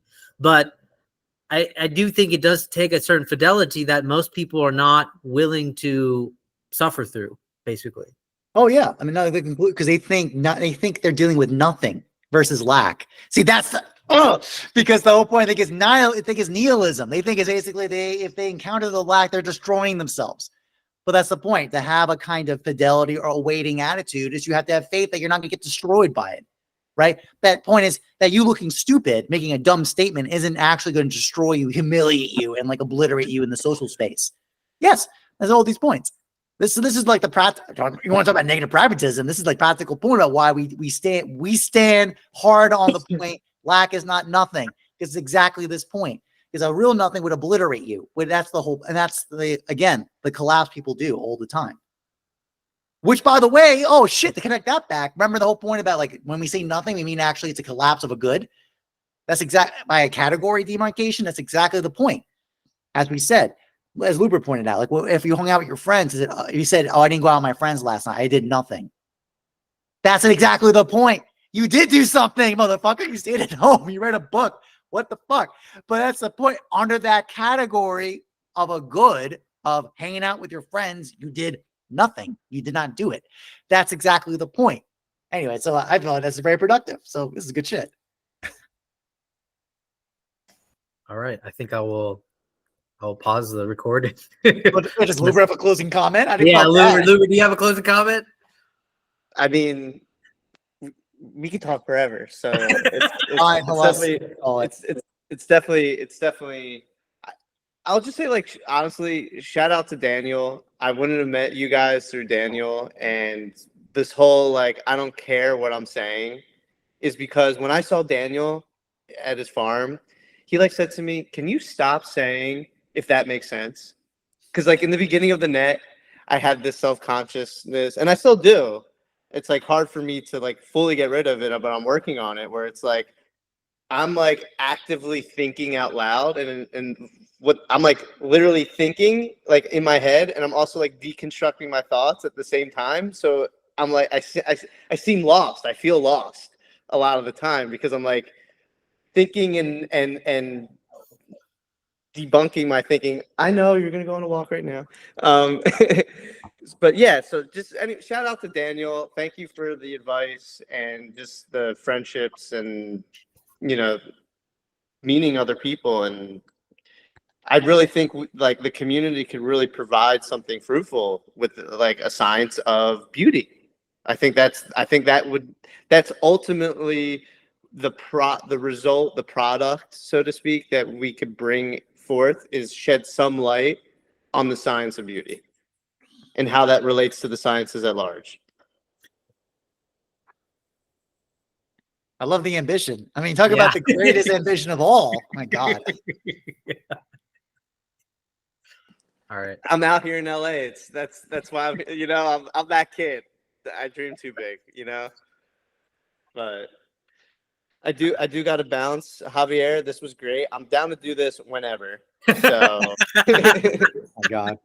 Yeah, man. Does the bear shit in the woods? Yes. By the way, actually, before we stop recording, by the way, shout outs to Michelle Gardner of OG Rose. This actually happened because of her, because she basically reminded Javier that you agreed to do this on. And it's funny because I failed to acknowledge that I set like a date. It was like May 18th. It was May 18th. Symposium. And I totally forgot. And then you're like, bro, Michelle's asking. And I'm like, oh, shit. I could do it tomorrow if you guys are ready. But yeah, man. And then Thomas Winn being in there, that was just like, that was just a treat for me. I was just like, yo, okay. And he was really happy to get on the line with all three of us as well. That's so funny. I just love it. I just love you hanging out with a bunch of philosopher people and just like, oh yeah, I'm talking to you for a while. Oh, by the way, I'm going to another call. Here, come hop on with me. I did that. I literally did that. I said, I'm sorry for interrupting, but like, I have another call waiting, and if you want to join, you can. And then he's just like, yeah, I'd like that. I was like, okay. So funny. All right. He's going crazy. I got to take him. Go.